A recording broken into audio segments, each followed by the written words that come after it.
that's what we're trying to do with Blockstars, is show, don't tell. Like, look, maybe it's true that people don't get it yet, but there's a lot of skepticism for a reason. Like, crypto is kind of the Wild West. People do get scammed. There are rugs.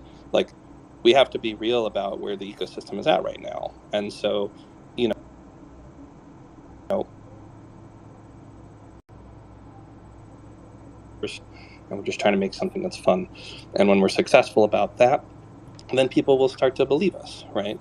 And I think you see that with free to play, like Nico mentioned. I think you see that with some of these business models. You were asking, hey, is it going to converge or is it going to diverge? And I think for me, the answer is neither. It's like it's going to evolve, right? And what I mean by that is you still see traditional single player console, like Dark Souls is still a thing, right? But Dark Souls has multiplayer elements. And I think it's going to be similar. Like, I imagine you will still have console games down the road, but they might actually involve crypto under the hood. And like Nico said, you're not going to know that it's there, but it's going to make the game better.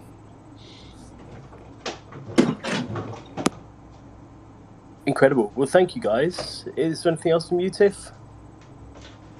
No, I'm so sorry about this Chainsmoker situation. So he tried doing everything. Like I'm in a separate chat where he was like, he tried to restart his app, he tried to restart his phone, but every time it just keeps cutting out for him. So unfortunately, I think maybe what we can do is just like schedule a separate podcast episode where Yeah, there's I'm emailing them now actually to try to arrange yeah. exactly that. So I don't think it'll be a problem. It might just be a matter of we have to wait a little bit longer to hear the story of why the Chainsmokers invested in Magic Eden. I'm sure they've got their reasons, and I can't wait to hear those reasons and to hear about their journey of crypto and NFTs and what they've been up to for the last couple of years while they've been off social media. It's going to be a really interesting chat. And yeah, so I'm sorry as well that we couldn't make it happen live on Spaces, but it's definitely going to happen, and we'll definitely be sharing it with all of you guys when it does. And also, we've got another really successful NFT investors. One of my favorite episodes that we've recorded so far. So I'm really looking forward to sharing that one with you. That will be dropping tomorrow. And questions. We have AR Zone Metaverse. And Yeah, then we yeah, also we've got time. go deeper.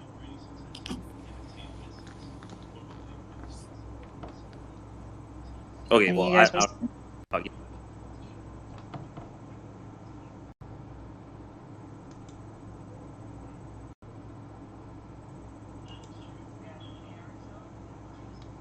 yeah, I got you. I just wanted to say I need.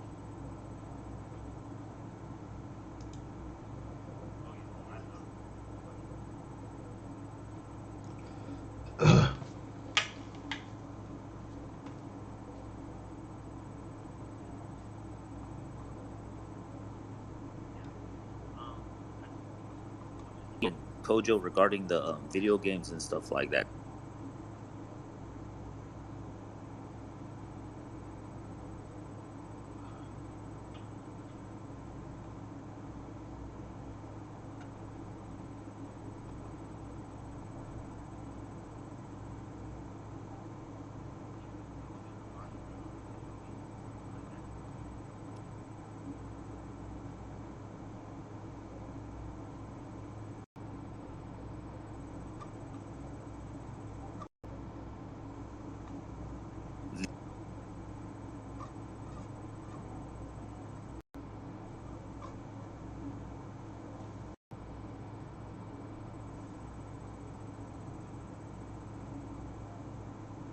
Find somebody with a that's selling a character at like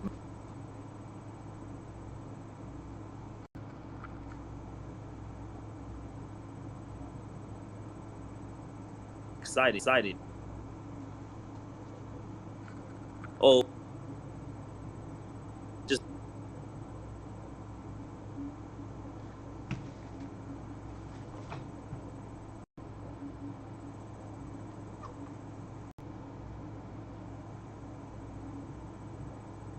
gonna be like the greatest thing to come to video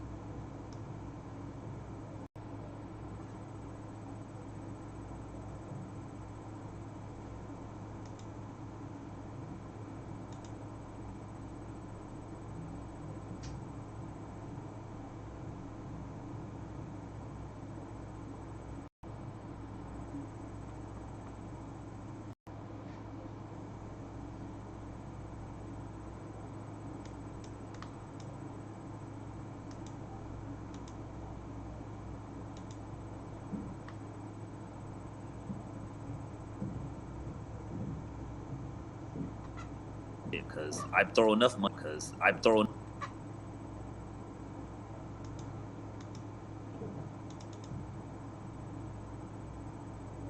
Just like as a concept, it's almost like a no-brainer. It's kind of more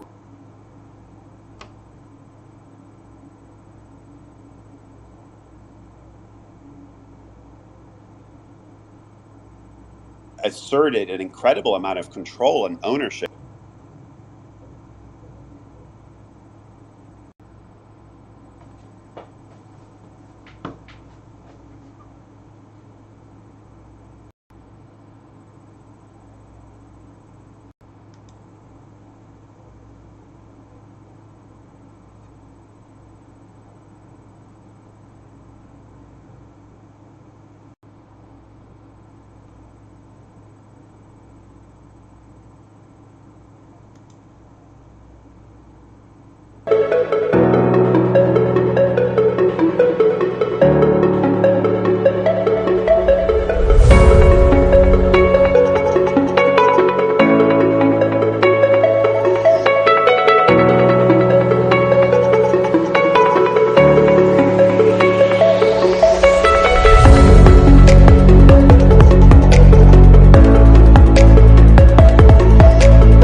Areas under construction.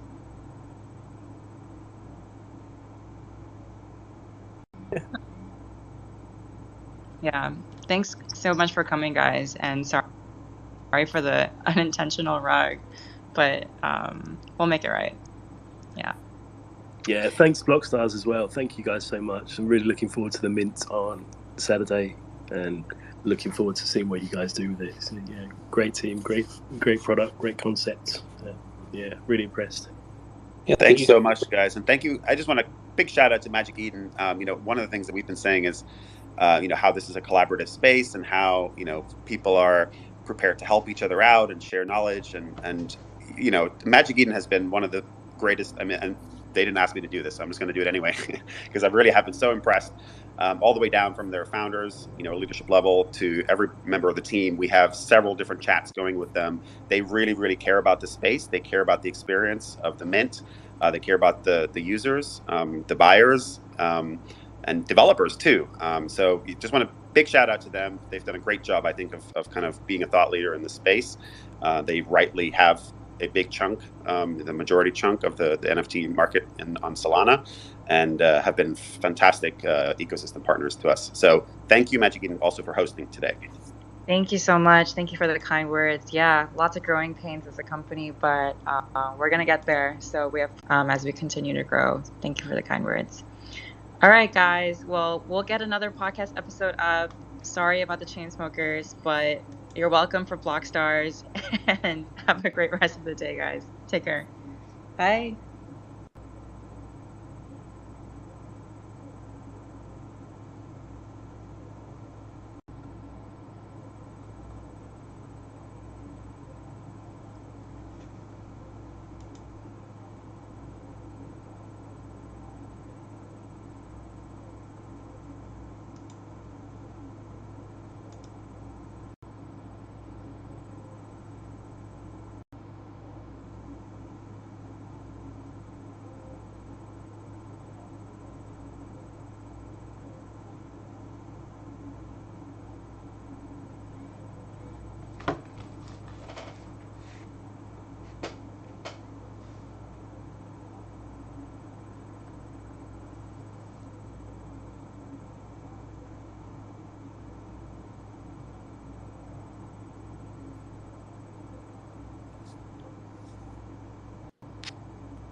Hey guys, how's it going? My name is Tiff. I manage marketing at Magic Eden. Super excited about this space. We actually managed to get the Chainsmokers. So I hope everyone is excited. They have requested to be speakers, so I'm going to add them as a co-host now. And I'm going to also add DJ Trix, who's our co-host for our podcast. All right. And then we also have Blockstars joining us. So hopefully they'll be joining from their main account soon. And let's give them a second. Chainsmokers, how's it going?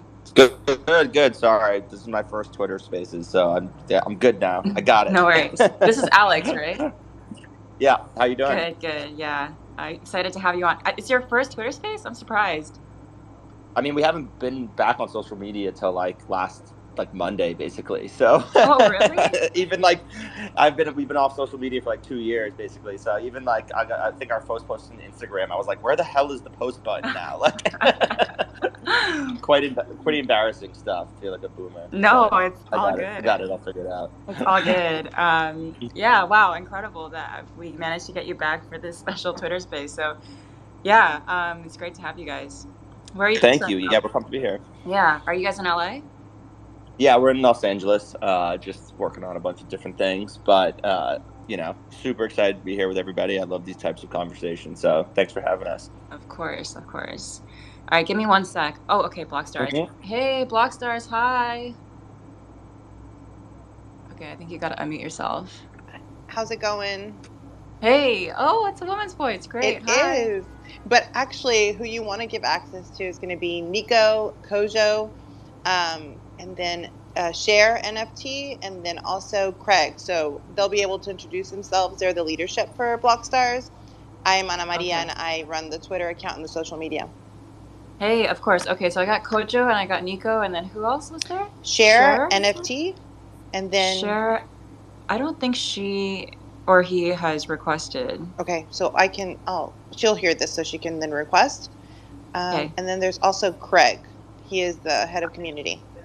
Okay, I don't see either of them. Just if you guys are listening, just know you have to be on mobile in order to be elevated as a speaker. So make sure you're on your phone. But it's okay. Oh, I think I see. Okay, I see Share. Yeah, and this is Kojo. You also need to request if you haven't already. Yeah, you got to request. Okay, we got Share. We are getting there, one step at a time. Who else? CTV. Craig. Yeah, right there. He's going to request. Gotcha. And that's it, right? Yep, that should be it. Thank you guys so much. Okay. It's super exciting. No worries. And it's all the other 7 requests are coming from Chainsmokers fans, I'm guessing. Sorry. No, not at all. I definitely listened to 5 Chainsmokers songs last night in celebration of this Twitter Space. So yeah, we're excited to have you guys.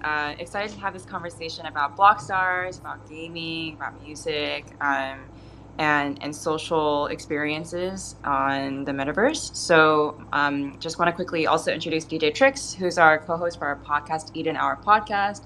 If you haven't checked it out, you can hit us up. Eden Hour, I think it's edenhour.magiceden.io. Yeah, that's exactly what it is, Tiff. Yeah, I'll pin some tweets too. But why don't let's get started by asking, let's talk to Blockstars a little bit about their project, their upcoming mint, and then, the reason why Chainsmokers is here is because, surprise, surprise, they're actually investors in Magic Eden. So we can talk a little bit about their journey into crypto, how they learned about us, why they chose to invest, and kind of what are their focus areas. But wanted to give the stage first to Blockstars since they've worked really hard on their project. So maybe DJ Trix, I'm just going to hand the mic to you and pin some tweets. Do you want to ask Blockstars some questions? Yeah, absolutely. Welcome, guys. Great to have all of you here, the Chainsmokers as well. I've also been listening to the Chainsmokers pretty much all morning. Appreciate it. Yeah, I didn't realize quite how many artists you guys have worked with. It's diverse, isn't it? Yeah, I won't harp on it, but we've been very lucky to work with a lot of great artists. Yeah, it's a lot. It's a very, very impressive catalogue and career that you guys have had. So congrats on it. Cheers, man. Appreciate that. Make me blush. with your digital assets.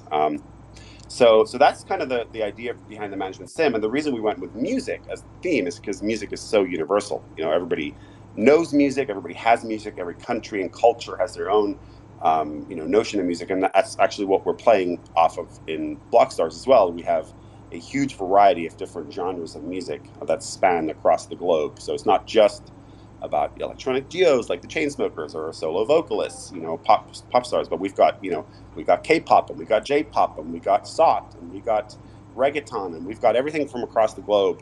So if you're from any part of the world, you should have something that appeals to you. So yeah, that's why management sim, and that's why music. You got hip hop, right? Absolutely, we got lots of genres of hip hop. I think Craig read off yesterday. We did in Twitter Space as well, and he read off all the different subgenres of hip hop. So we could probably go through those again if we wanted to. But yeah, they're all actually. That's a great place for me to do a very quick plug for our white paper, which is at whitepaper.blockstars.gg. It goes into a lot of detail on the game design. So if you're curious about Blockstars, you're curious about this management sim that we're talking about, there's a ton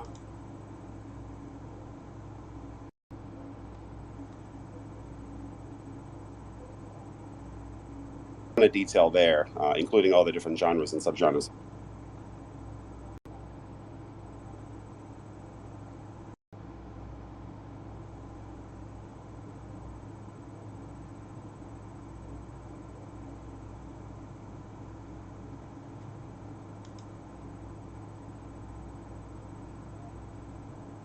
Music that you can manage bands in. Incredible, man. I think that'd be a good transition, since we talk about the music side, connecting music with blockchain, to transition into talking to the Chainsmokers a little bit about their journeys, because I wouldn't necessarily have realized, if it wasn't for this space, that you guys, the Chainsmokers, were even involved in the NFT industry. Yeah, it's funny actually. We've had a really interesting journey getting into this space, and it kind of started 5 years ago. I think we were playing like a private event for Microsoft or something, and someone we know, a buddy of ours, came in, and he kind of, at the time, I didn't really know much about. Hey, Alex, you're like cutting out like just a little bit. I don't know. You know what it could be? It might be the AirPods. If you're on AirPods, sometimes that happens. No, I'm just on speaker, but I'll try to speak closer. Is it better? Maybe a Wi-Fi connection. Maybe. Yeah, or just like maybe moving around to a different location might help. Let's see. Yeah, we gotta make sure everyone can hear it clear. How's this? Is this better? I think so. Maybe. Yeah.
¿Qué pasa, chavales? Bienvenidos a un vídeo más de Blancos Block Party. Hoy traemos unas noticias espectaculares que vienen directas para entrar en el metaverso.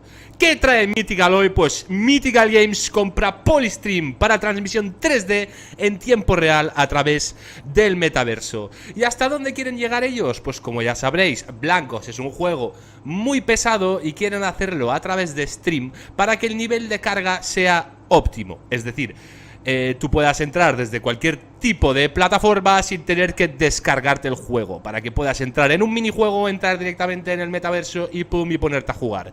Y básicamente la noticia resumida es esa de aquí. Así que dirijámonos a venturebeast.com/2 y digamos, únase a los líderes del juego junto con GameBeast y Facebook Gaming para su segunda cumbre anual de juegos de GameBeast y Facebook. En este caso sería Meta, porque ya no se llama Facebook. GameBeast Into the Metaverse del 2 al 25 al 27 de enero de 2022. Obtenga más información sobre este evento. ¿Y qué es este evento?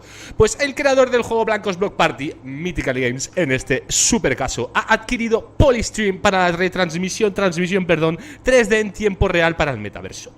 El precio de compra no ha sido revelado, que esto nos importa una mierda. Fue la primera adquisición de Mythical, que bla bla bla, ha recaudado 270 millones de dólares en financiación para la creación de juegos con toques no fungibles. O sea que la empresa Mythical lo más seguro es que acabe desarrollando más juegos aparte de Blancos Block Party, como hemos predicho en un pasado. Mythical Games ha creado su juego multijugador de mundo abierto Blancos Block Party y hasta la fecha ha creado más de 1 millón de cuentas de jugadores. Se han creado más de 1 millón de cuentas. Eso ayudó a obtener como patrocinador a la firma de capital riesgo de Silicon Valley. Punto súper importante. Ahora está utilizando parte de su cofre de guerra, que no sé a qué se refiere con esto, con la adquisición de la plataforma de transmisión del metaverso Polystream. Vale, esto es lo que estábamos diciendo básicamente en el principio, que tiene su sede en bla bla bla bla bla bla bla bla bla bla. Básicamente es el universo de mundos virtuales para que todos estén interconectados. Es lo que hemos dicho de los tiempos de carga y de toda la parafernalia del principio. No todo el mundo está dispuesto a descargar 100 GB para jugar a Warzone en una PC de juegos de gama alta, dijo John Ligon. Es eso, o sea, no todo el mundo quiere descargarse un juego y tirarse la tira de tiempo para jugar. Por eso están haciendo el tema de Polystream. Mucha gente quiere ser parte de estos mundos 3D inmersivos y poder entrar rápidamente e interactuar, socializar y luego irse. Pudimos ejecutar blancos en su tecnología y de repente ahora lo que sucede es que puedes ejecutarlo en la nube. Que esto lo vienen diciendo hace mucho tiempo, no es algo que esté inventando Mythical ni mucho menos. O sea, dicen que en el futuro todos los juegos no vas a tener ni que descargarlos, entrarás como en un navegador web y podrás ponerte a jugar directamente porque todo estará en la nube. Y básicamente blancos es lo que quiere hacer, poner blancos en la nube a través de Polystream. Polystream está utilizando su plataforma de transmisión interactiva para tratar de transformar la forma en que se transmite el contenido 3D en tiempo real a escala. La tecnología de Polystream ofrece lo que se requiere para el entretenimiento interactivo en 3D para el consumidor, lo que permite a los jugadores y no jugadores interactuar instantáneamente con el contenido que aman. Eso significa que permite a las personas jugar sin descargar. Eso es lo que nos está diciendo aquí, que es básicamente eso.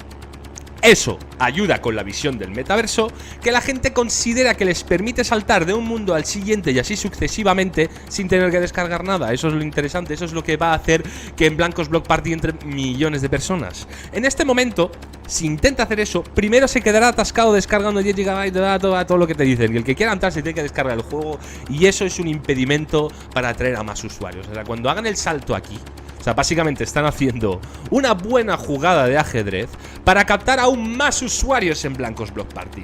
A través de esta tecnología de realidad extendida de Polystream, los juegos y el contenido se vuelven más accesibles para todos los jugadores en más dispositivos y plataformas. Escuchar esto atentamente, que ya lo he dicho alguna vez, que Blancos Block Party lo va a petar porque hará un crossplay. Y aquí ya te la están tirando. En las primeras pruebas con el juego Blancos Block Party de Mythical, un cliente de juego completo de 4 GB se redujo a un cliente de PC de 5 MB y se descargó en cuestión de segundos. A medida que veamos más de este tipo de mundos de metaverso, ya sea por moda o por un concierto, lo que sea, pollas en vinagre, se podrán descargar en un momentito. O sea, va a ser un de esto de suspiro.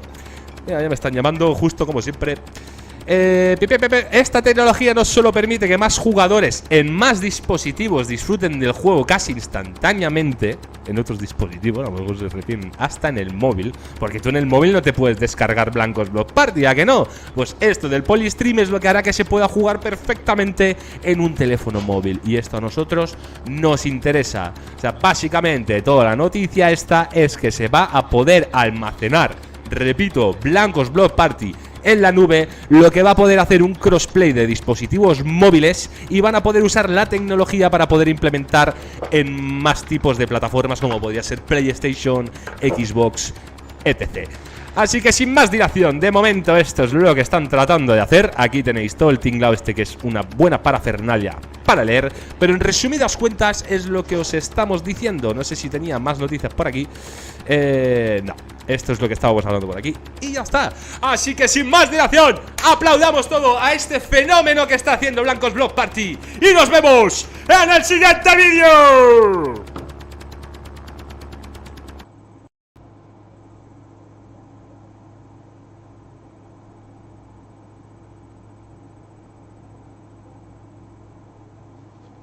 ¿Qué pasa, chavales? Bienvenidos a un día más de Blancos Block Party.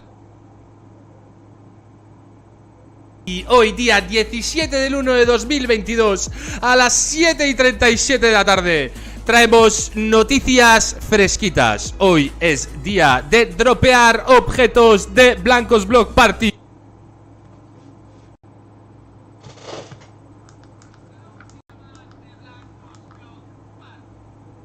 Buenas y bienvenidos, ¿cómo están chicos? Nuevamente a mi canal, mi nombre es Cristian y hoy vengo a traerles información súper importante de cómo vender tus NFT y enviar ese dinero al Binance. Así que, comencemos. Perfecto chicos, aquí estamos en la página principal de Blancos Block Party. Lo primero que tenemos que hacer es loguearnos. Después que nos logueamos chicos, va a salir nuestra cuenta a mano derecha y nos vamos a ir al apartado de Marketplace. Nos va a abrir otra página, nos va a redirigir al Market de Mythical y aquí nuevamente nos vamos a tener que loguear. Fíjense, algo muy importante es que cuando logueamos en la página del Market nos va a solicitar el código de autentificación de 2 factores. En mi caso yo utilizo la aplicación Auti, pero puedes utilizar la aplicación que desees. Después que nos logueamos en el Market de Mythical, vamos a aparecer en la página principal donde van a salir todas las piezas de NFT que podemos buscar en el mercado. Tenemos varios apartados a mano izquierda, uno sería el Dashboard, luego tenemos el Marketplace, luego tenemos My Collection, tenemos los Settings y tenemos el soporte de la gente de Mythical. También tenemos aquí un apartado de feedback si queremos dejar algún comentario. En el apartado de dashboard a mano derecha vamos a encontrar esta parte de acá donde están los últimos listados. Fíjense, $45 hace un minuto y de este lado vamos a encontrar los últimos vendidos, ¿sí? Es muy importante chicos que si ustedes le dan clic a cualquiera de estos, vamos a suponer, vamos a poder ver en qué condición se vendieron los objetos o los blancos. En este caso tenemos un blancos que está dentro de su caja y el precio de venta fue de $15. Este es el número de minteo 7787 y tenemos minteados 12136.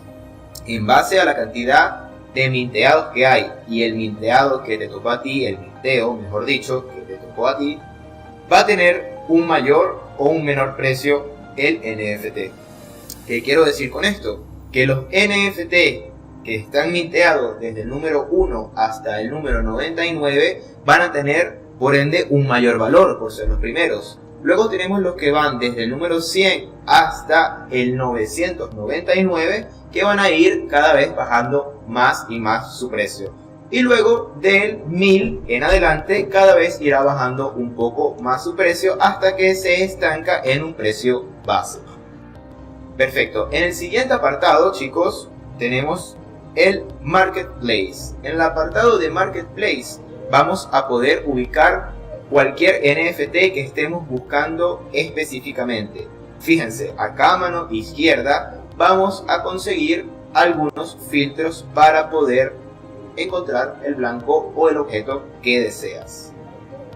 Suponiendo que quieren un precio, suponiendo si lo quieren en venta, suponiendo que lo quieran con caja, suponiendo que lo quieran de alguna de las temporadas, la cantidad de minteos, etcétera chicos.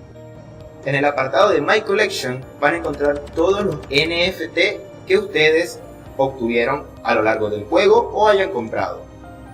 Y directamente en este apartado vamos a poder ver el ítem y vamos a poder venderlo. Acá también tenemos un pequeño apartado donde tenemos para filtrar algún tipo de NFT si no lo conseguimos. Directamente ahora pasamos a la parte de vender. Vamos a suponer que yo quiero vender este NFT que tengo acá. Yo lo voy a dar a vender, a sell. A mano derecha vamos a encontrar, chicos, un gráfico donde vamos a ver las últimas ventas de este NFT, ¿sí? Y en la parte de abajo vamos a encontrar nuestro NFT, donde le vamos a poder dar sell, que sería para vender. En este momento me sale un recuadro donde yo voy a colocar el precio de venta. Vamos a suponer, lo quiero vender en $500. Voy a ver los métodos de pagos y me va a salir esto, muy importante, chicos, que lo sepan, es el wallet del marketplace de Mythical. Es un wallet que está solamente destinado para recibir o gastar dinero dentro de la página del marketplace del juego, ¿sí? Así que procedemos a ver cuánto estaría recibiendo yo por el precio publicado y la comisión que ellos me van a cobrar. Pues sí, chicos, ellos cobran comisión, por supuesto, no podría faltar. La comisión en este momento ronda en torno a 10% a 20% del precio publicado. Así que en este caso yo tengo mi precio de lista, que sería $500, el precio que yo coloqué, y la gente de Mythical me va a quitar $47 por comisión. Acepto los términos y condiciones y simplemente envío el NFT. Ahora, fíjense, me aparece este recuadro donde me está avisando que se está por listar en las últimas ventas de NFT. Esto puede durar más o menos entre unos 2-3 minutos en ser publicados. Y si quieres ver la colección de tus NFT que tienes en venta, simplemente le voy a dar clic acá donde dice View My Listing Collection, que sería para ver el listado de mi colección en venta, y me voy a ir al apartado de Active Listing, del listado activo de mis NFT. Fíjense, en este momento todavía no me aparece que está en venta. Como les dije, tarda un tantito, unos 2-3 minutos, pero yo puedo rechequear viniéndome al apartado de Dashboard, y si me voy justo en la parte de derecha donde están los últimos listados, puedo esperar que aparezca el mío. Si no ha aparecido, chicos, simplemente vamos al botón de refresh y aquí tenemos el NFT publicado. Perfecto, chicos. Después que nosotros listamos nuestro NFT, nos va a llegar un correo, correcto, a nuestro email, avisándonos que ya publicamos o que ya listamos nuestro NFT. Así que todas las ventas que hagas de tu NFT te van a aparecer en el apartado de Settings, justo acá en My Account. Fíjense, aquí tengo yo las ventas que he realizado. Cuando vendas un NFT también vas a recibir un correo notificándote de que se vendió, y en caso de que no lo vendas, que tú canceles el listado de tu NFT, te va a aparecer también un correo de notificación. Importante y pequeño paréntesis que quiero hacer: no se cobra ningún tipo de comisión para listar o dejar de listar tus NFT. Perfecto. En este apartado, chicos, le va a aparecer sus ventas. Y también quiero que vean que a mano derecha, en la parte de arriba, tenemos un apartado que dice Wallet. Yo lo voy a cliquear acá. En este apartado ya yo tengo creada mi wallet de Mythical, como se los nombré anteriormente. Pero ustedes no van a tener creada este wallet. Acá, en este apartado de acá, les va a aparecer para que puedan crear su wallet. Es muy sencillo crear el wallet. Y después, chicos, nos vamos a ir a la parte de abajo, y aquí nos va a aparecer para linkear nuestra cuenta con un wallet llamado Uphold, ¿sí? Le voy a dejar en la descripción todos los links de la página de Blancos, de Uphold también, para que lo tengan a mano, chicos. Así que, ¿qué vamos a hacer? Yo no tengo cuenta en Uphold. ¿Qué hago, Cristian? Muy sencillo. Nos vamos sencillamente para uphold.com, nos vamos a registrar. En este caso yo me salto ese paso porque ya yo estoy registrado, me voy a loguear y aquí vamos a tener nuestro wallet de Uphold. Es muy importante, chicos, que hagan sus verificaciones previas, es sumamente sencillo. Ya después de estar verificados van a poder tener 100% operativa su cuenta de Uphold. Ok, ya después que tienen su cuenta de Uphold, chicos, el siguiente paso sería regresarnos a nuestra página, al apartado de settings, y justamente por acá vamos a linkear nuestra cuenta de Uphold. Él te va a pedir que ingreses tu cuenta, vas a confirmar, seguramente te va a pedir algún código de seguridad, lo vas a ingresar y directamente tu cuenta de Uphold va a quedar linkeada a tu cuenta de Mythical Marketplace. Perfecto, chicos. Después que nosotros tenemos nuestras dos cuentas, nuestro wallet de Mythical y nuestro wallet de Uphold, y Uphold ya lo tenemos directamente linkeado con Mythical Market, va a aparecer esta parte de acá. ¿Qué es esta parte de acá? Chicos, aquí va a aparecer el dinero que tenemos por nuestras ventas. Cuando nosotros vendemos uno de nuestros NFT, nos va a aparecer el dinero en el apartado de pendiente. Es muy importante que lo sepan. Y el dinero será liberado en unos 5 días hábiles. ¿Sí? Después que pasen esos 5 días hábiles, puede ser un poco antes quizás, el dinero les va a aparecer habilitado, chicos, en el apartado de acá. En ese momento que ustedes tengan el dinero habilitado, van a poder darle Transfer to Uphold y su dinero se va a transferir directamente a su cuenta de Uphold, chicos. Después que su dinero de la cuenta de Mythical Marketplace es enviada a Uphold, chicos, les va a aparecer en dólares. Ahora, ¿cómo hago para retirar, Cristian? Cuéntame, ¿cómo hago para enviar este dinero para Binance? Muy sencillo, chicos, muy sencillo. Nosotros vamos a pasar nuestro dinero de dólar para la criptomoneda Ripple. Sí, señores, la criptomoneda Ripple, esta que tenemos acá. Después que nosotros convertimos nuestros dólares, nuestro dinero fiat, en criptomoneda, en este caso Ripple, nos vamos a venir a la página de Binance. Que por cierto, chicos, si no tienen cuenta de Binance, les dejo abajo el link de referido si lo quieren utilizar. Si no, no pasa nada, se pueden registrar como ustedes quieran. Así que, nada, lo importante, chicos, es tener la información. Aquí nos encontramos en la página oficial de Binance.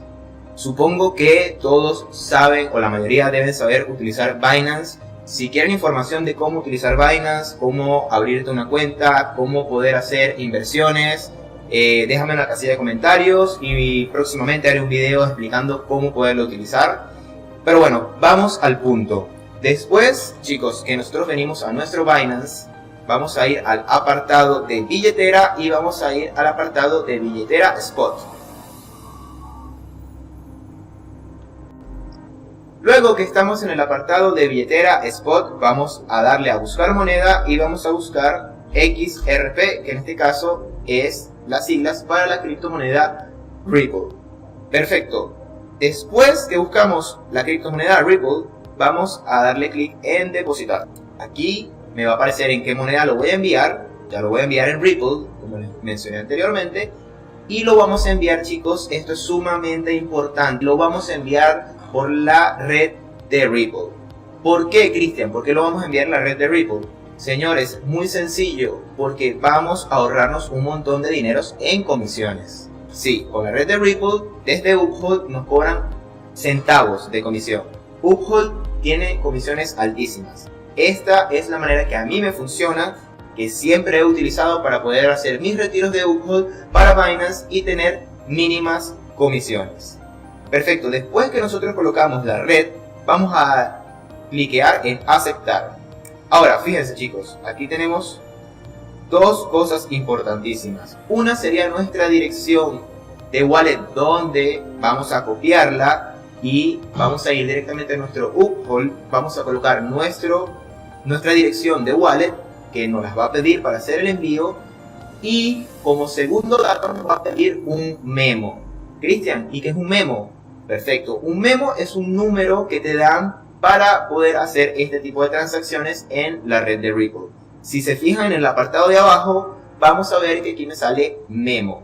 ¿Qué voy a hacer yo? Después de haber copiado mi dirección de wallet y pegándola en Uphold, voy a copiar mi dirección de Memo y la voy a pegar en el apartado de Memo en Uphold. Chicos, después que tenemos estos dos datos, es muy importante que los copien y los peguen. No los escriban, chicos, porque se pueden equivocar. Por una letra o un número que se equivoquen, podemos perder todo nuestro dinero. Después que tenemos estos dos datos colocados dentro de Uphold, vamos a darle enviar.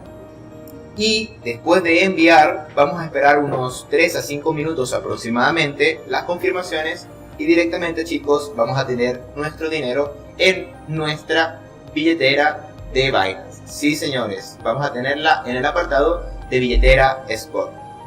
Sin más que comentar, espero que les haya gustado el video, espero que me dejen un like, que se suscriban, que me dejen en la casilla de comentarios si tienen algún tipo de duda. Están bienvenidos los buenos comentarios, los malos comentarios, aquí todos somos libres de expresión. Y nada, activa la campanita para un próximo video. Hasta la próxima, adiós.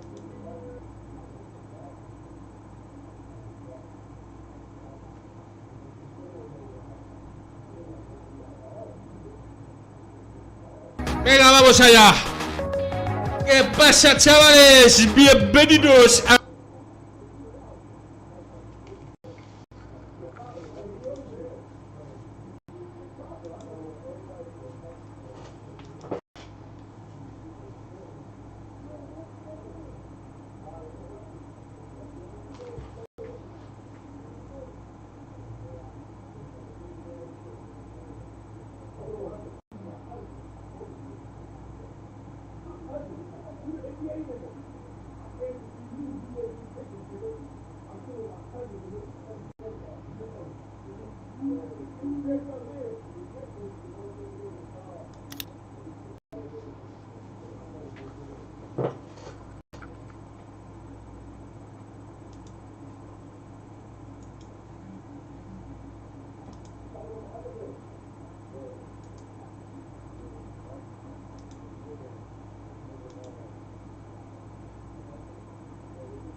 The show must go on, because despite whatever happens in life, bro, that's what I'm starting to know. That the show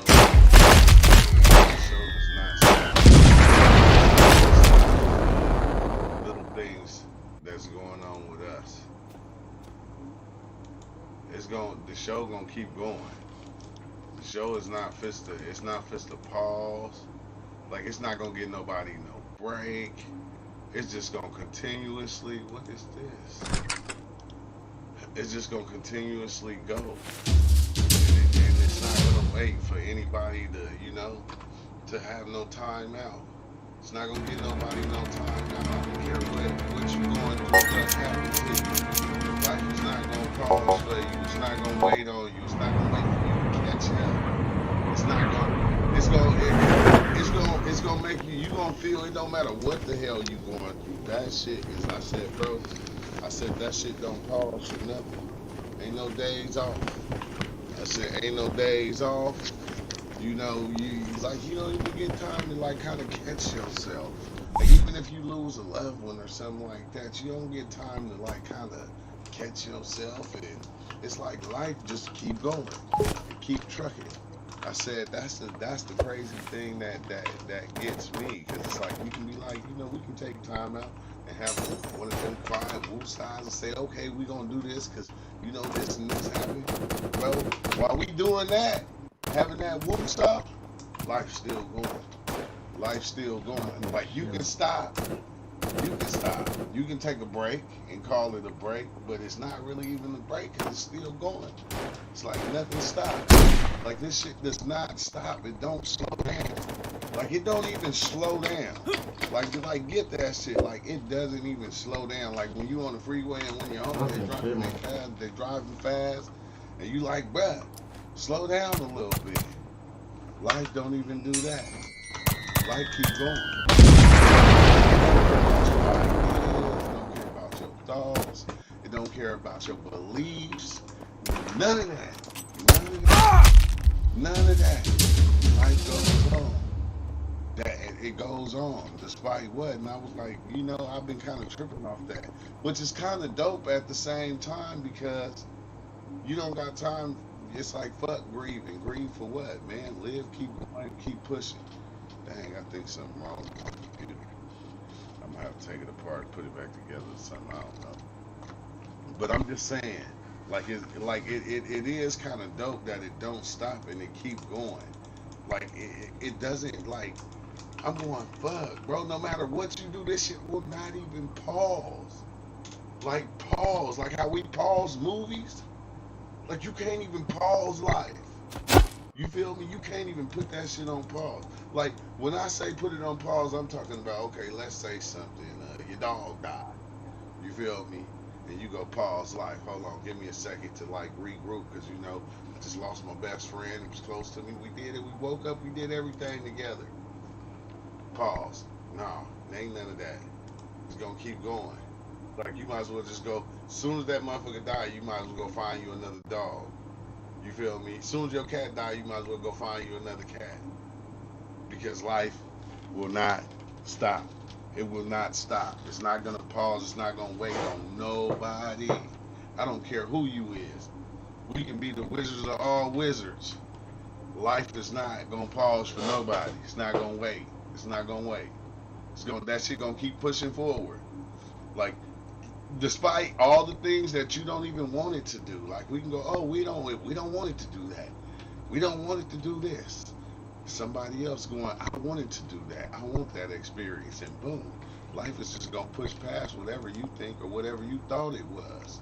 It's going to push right past that. It's going to push right past you and end up somewhere else. You feel me? You're going to be sitting back waiting going, well, I think life should do this, and I think life should do that. You fuck that. Life like, man, okay, keep on sit back and have them thoughts about what you think it should be. Because it's a difference of what it should be and what it is. You feel me? It's a whole different experience. Because we can go, okay, it should be this, it should be that. And we practice every day. We do all type of fucking shit to try to make this shit different. And like, the only thing you change is the way you look at it. It's like, but the shit don't ever stop being what it is. Name one time you had an experience in life, you came back and life was different. It wasn't what you was it wasn't what it was when you left it. Well, my perception changed. Yeah, okay, shit, your perception changed about Kool-Aid. Shit, when you young and you drinking Kool-Aid, it was good than a motherfucker. And you got older and you said, man, for labba-labbing, what the fuck is that shit is in here? You don't even want to drink that shit no more. You feel me? But still, it didn't stop that shit from being Kool-Aid. That shit still Kool-Aid. But when you get back, whatever you do, what's up with it, man? What's up with it, King Lynch? I said, man, I was tripping off that because when I got sick, bro, I can't do no vibe right now. But remember, King, we was talking and we was like, if you get sick, and you get this, which you know the whatever that thing called that we will not name. I said, when you get that, if you get it, you feel me? If you smoke it, coat your lungs, bro. I was blowing blunts like a motherfucker. I said, damn. I said, I guess what you said was gonna happen, because I said, shit, I've been blowing so many blunts, I stopped smoking blacks. I ain't smoked blacks since the day before yesterday. I'm like going, what the fuck? I said, damn. I said, I'm sick, but life keeps going. Like, so, okay, I'm supposed to be sick, and like, you know, go, okay, I'm sick, I ain't gonna do the live, I'm gonna go and kick back, and then, you know, everybody's still doing, everybody's still going, bro. It's like, man, you don't get no breaks in this shit, bro. I said, I'm gonna keep going. I said, I'm gonna take me a, I'm okay. Ain't nobody did it since they was sick yet. Ain't nobody went and said, okay, fuck it, I'm sick right now, I'm gonna just take some mushrooms. You feel me? I'm gonna take some mushrooms and I'm gonna see what happens, me being sick and taking mushrooms, what it's gonna do. Will it eat up the bacteria? What it's gonna do? We sure about to find out.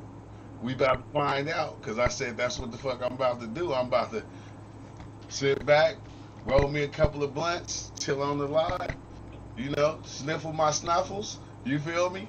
Blow a couple of these good Kleenex snot bubbles out, and I'm just take these mushrooms while I'm sick, just to see what the fuck happens.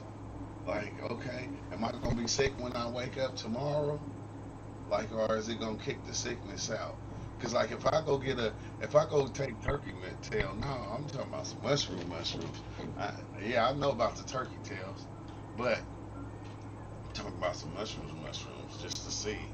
I want to kind of see what happens. Cause usually, like, if I get sick, I ain't gonna lie, I'll go buy a bottle or something and like drink a bottle, and like, it'll kick that shit out. Next day, I won't even feel it no more. But I only do that like when you know how you feel it, and you know you can tell it's about to hit you. But my dumb ass, I've been sleeping.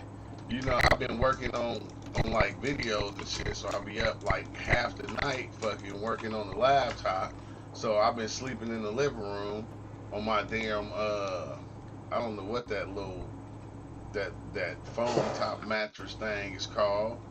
And I woke up this morning again. I was fucking freezing. I was like this. I said, God damn. I said, oh shit, I did this twice. I know that's how I got sick. Cause the last time when I slept in there, I was freezing like a motherfucker, and I just woke up and just got under the blankets. I didn't like go get the heater and put it by me or nothing. But even having that heater next to me last night, I said, nah, I'm not sleeping in there on that floor no more. You got me fucked up. It's not even on the floor. It's on the fucking foam, the memory foam shit. But still, though, it's too close to the floor. I said, you know, we want to be in nature, but nature will kill your ass. You feel me? Nature just got me sick. Well, on the nose.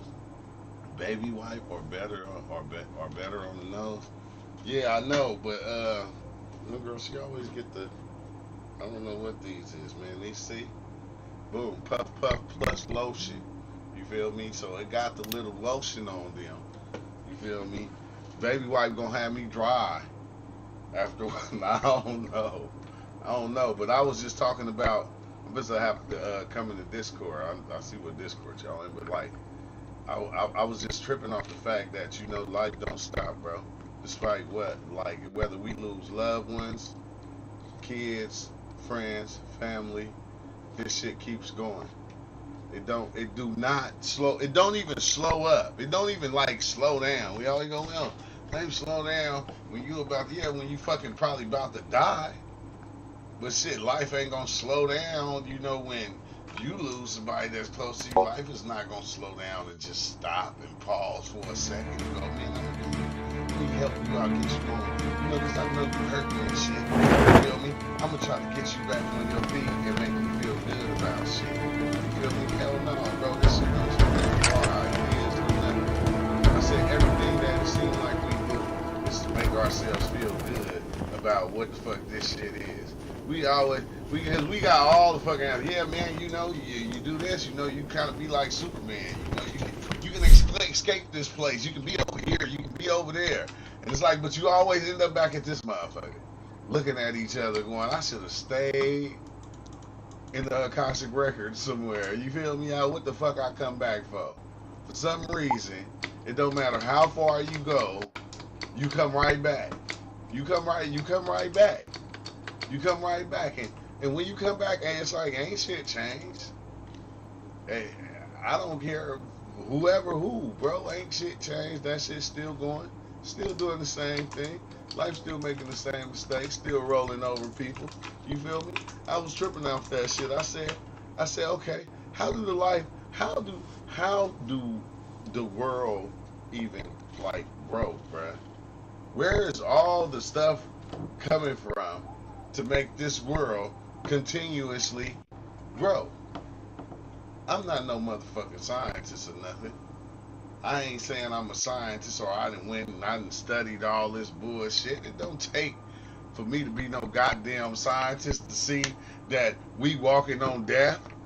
It don't take a scientist to see that we walking on death. Because the only thing that breeds stuff and grow out of nothing is the life on this planet. Whether it's a tree, whether it's a person, whether it's the animals. All life on this planet breeds something that grows. And when it dies, it goes back into the earth. If it don't feed nothing else or whatever it does, even shit, it goes back into the earth. You feel me? Like sand on the beach, you know, it's a gang of seashells broken up, millions of pieces. It's like we live on like straight death, bro. We walk on death. Life is like the most fascinating story of fucking death, but it's like, damn, bro. Like, it don't take a scientist to see that shit. I can tell you that right now. I am no scientist. I am no motherfucking scientist, but I can see that and I go, God damn, because where is shit coming from? Shit ain't falling from the sky and dropping on the planet and creating dirt and making dirt and soil and all that shit. None of that is happening. The trees are constantly making trees. The animals, the people, they are constantly. So we think, man, that's why I be like, man, I don't think we can destroy this shit. This shit, man, this shit gonna just grow. It's gonna grow bigger. It's gonna grow bigger. All the decay, all the death, that shit just gonna grow bigger and bigger and bigger. It's gonna be able to hold anything that it can, that can form on it. We probably just stepped over so many civilizations. When you step out your house, you probably standing on 1,000 civilizations. You feel me? That done lived in every fucking which way. You every time you step and go somewhere, you stepping on. Yeah, that shit is fucking retarded. I said because the simple fact is this shit does not stop. It keeps going through every thought, every life, every existence on this planet, bro. That shit die and go right back to the planet. The energy of it go right back into the planet.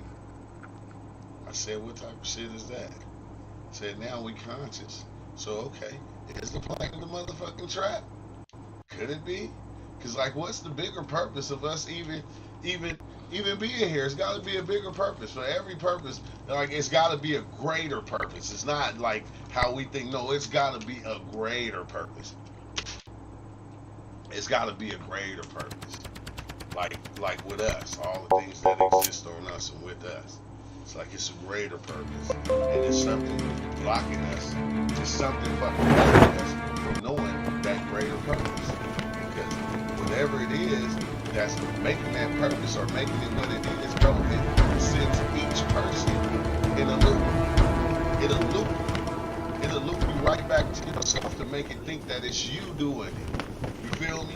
It'll loop you back to yourself. So I'm like going, whatever it is that is creating this thing or being this thing, bro, it's fucking beyond intelligent, and it's beyond knowing what it's doing. If it can get people to loop all the way back to themselves, every which way you go, bro, it don't matter. Like the deepest you go, you're gonna loop all the way back to your fucking self. And it's gonna get you to do that like a million ways. It's gonna show you a million ways. Oh, you everybody, you everything. It's gonna loop you all the way back to where you looking at everything, you feeling like everything is you. And I'm going, man, to me, I don't know. I think that's some kind of fucking trap. Cause I'm like going, that don't fucking make no sense. If that is what it is, then this reality ain't as big as we fucking think it is. It's not. But whatever that thing is, when you come out looking, it's gonna send you back to you. It's gonna, what's up with it, Eric B? It's gonna loop you all the way back to you, and then you gonna be sitting thinking, man, how the fuck did I create this reality? And you gonna see every which way, cause the way the reality works is it shows you whatever you want to see. Oh, that's what you want to see? Oh, you like football? You want to be a professional football player? Look, let me put you around a couple of football players. Oh, you like basketball?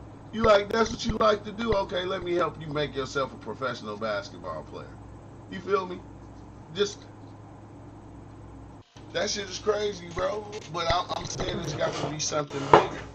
It's got to be something bigger. And like, you know, like we done went back and like, cause at first I was going, I want to go back and I want to read all the old stories.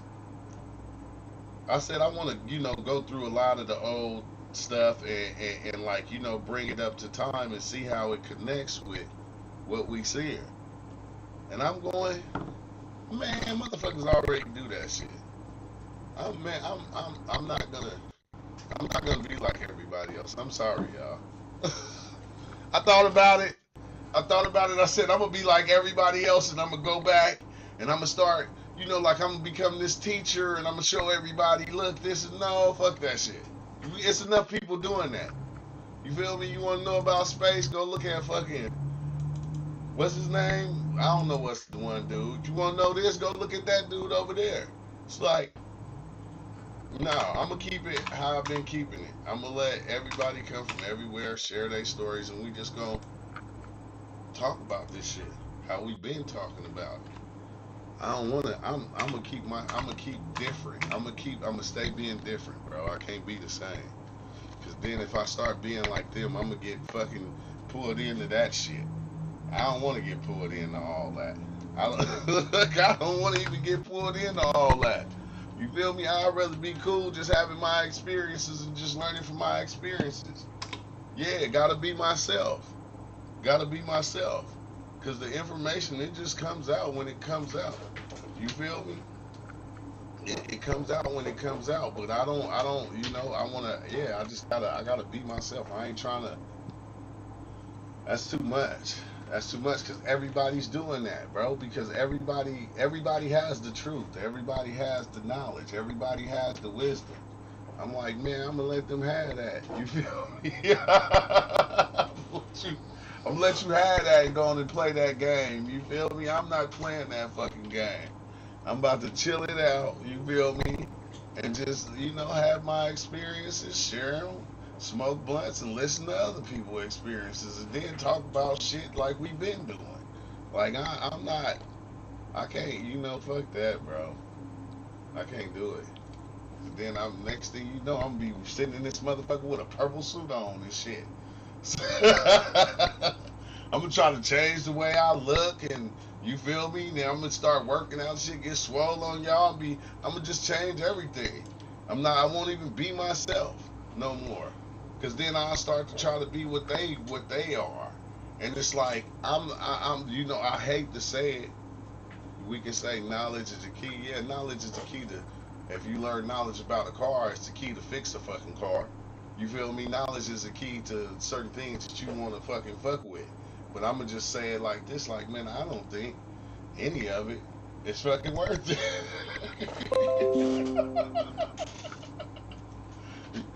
You make it worth it. You say if it's worth it or not. Because it's like you make your own way of what you believe in and what you accept. You feel me? Instead of just being it, we try to be everything else because it looks good on that motherfucker. That's why everybody wears the same Jordans. Oh, it look good on you. I know it'll look good on me too. No.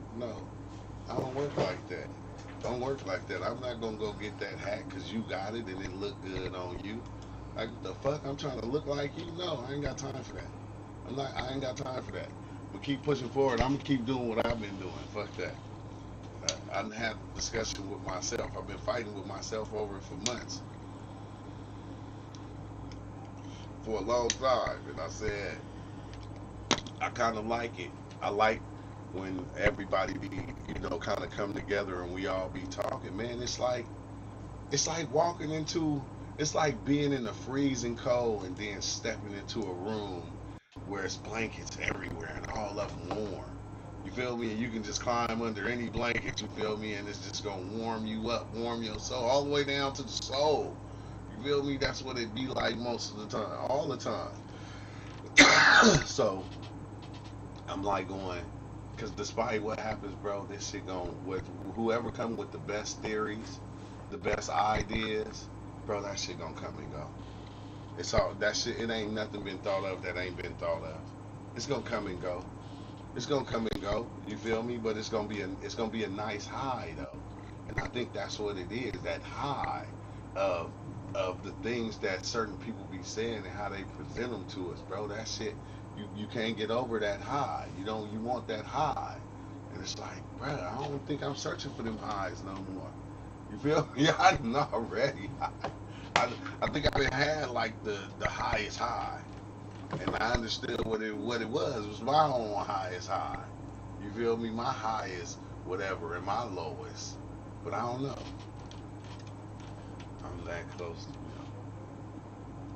I'm me that choose to be. Oh, Sidney Poitier, huh? Yeah, it's like, it'd be so hard not to just be you because, everybody always got a way that they think that you should be. That's how we look at people. When we look at people, the first thing we do is judge them on how they should be and how they shouldn't be. And I feel like, it's enough people out there already teaching certain knowledge. It's like, it's all, even though all the knowledge, all the shit come from the same place. Cause you hear, like, soon as I go hear some shit, like, I fucking hate this shit. I ain't gonna even say no names. But I be thinking a motherfucker's gonna tell me some new shit and then it'll be some old shit. And I didn't heard 4, 5 years back, they just saying the shit differently. And I'm going, okay, we already know this shit. Bro, tell us something new. Tell us something that's gonna help us, like, really break up out the change and fucking make everything right for each other. Tell us some shit that is gonna fucking help us get along with each other. Like, I'm tired of hearing the same shit. Like, it's the, man, no, and then, they used to do this back then, and who gives a fuck? You feel me? What we doing now? Like, what the fuck? Like, what we about to do right now, though? You feel me? Is we gonna get along like we get along here? Like the get along game, we gonna have our little, bump heads here and there, but I'm like going, damn, is we gonna get along here? Like, is we gonna get along and, like, what the fuck? Like, why we gotta do all this other stuff? Yeah, but I'm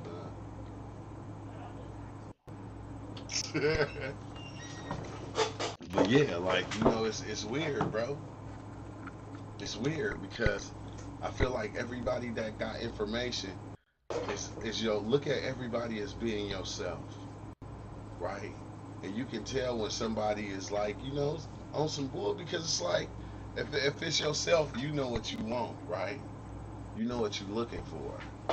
You know what you're looking for. You know what you want. Like, I was tripping out, like, because I said, damn, I don't even want to talk too loud because everybody gonna hear me, but I be paying attention to what everybody be watching. I see this person watching this, and then I see the younger, her watching this, the same thing, and it's like what the fuck, bro? Like, we'll pass shit on to our kids that we don't even know we giving them.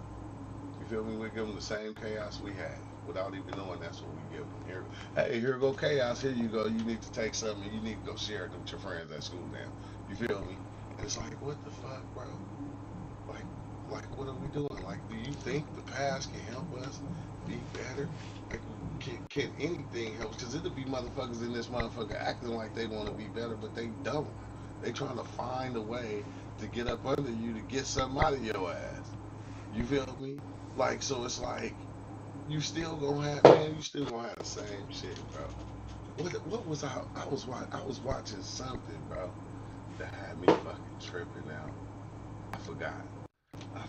My mind be all over the place now, bro. I ain't even gonna lie. My mind be all over the place, but it always be on weird ass point. It be always on point because it's like it said, damn. I guess when my mind said, boy, this is an illusion, it said, no, it's not playing. When it say it's an illusion, it's not, okay, well, when I cook bacon in the morning, it's an illusion. But when I go to work, it's reality. No, motherfucker, when it was said it was an illusion, it said all of it. It didn't say part of it. It didn't take a section and go put it over here and go, okay, this is the illusion. No, the shit just got smart, and the illusion that was the illusion learned how to make an illusion within the illusion behind the illusion. So as soon as you get out of one illusion, you trapped in another one. And then you trapped in another one. But you can't get it, there's no way for you to get out of them. Because it's illusions around illusions. And if it's all an illusion, bro, come on now. That means the shit is an illusion. Do you DMT users think the DMT world is a real place, or do you think it's just hallucinations caused by the brain? I think it's a real place. I think anything, like, it's still an illusion. It's a part, it's inside the illusion, but I think that shit is real, bro. Because there's nothing that you don't see, whether you on DMT or you on mushrooms, that don't be pertaining to real life. If you know how to read it. I'm saying it like it's a different language. But if you know what you're seeing, you'll see the different shit happen in your real life. So it's like, you know, it's the same, bro. It's the same. It's just your mind seeing it probably in a different way, or fucking this existences in other places, bro, that are beyond this right here. It's places motherfuckers built. Like, it's places that ones who understood what this place was and how it worked, they knew how to pop in and out of it. So they learned how to build places that was within the place. And like, you know, if you build a place within a place that's within a place, bro, like, you know, like there's no space. No space. The motherfuckers can make anything happen, but they build places like that. Like, you even see people like do that they self. Like, normal people build places, like peaceful places in their mind that get them away from everybody or everything. Now, just think if that place that's in there though is like out there at the same time. So when people build these different places, them motherfuckers exist, bro. They exist and they go off and they have their own existence somewhere else. You can even get a bad flu or sick as fuck and have the same vision sometimes. Oh yeah, have the, or drunk people. Like I said all the time, people that be drinking.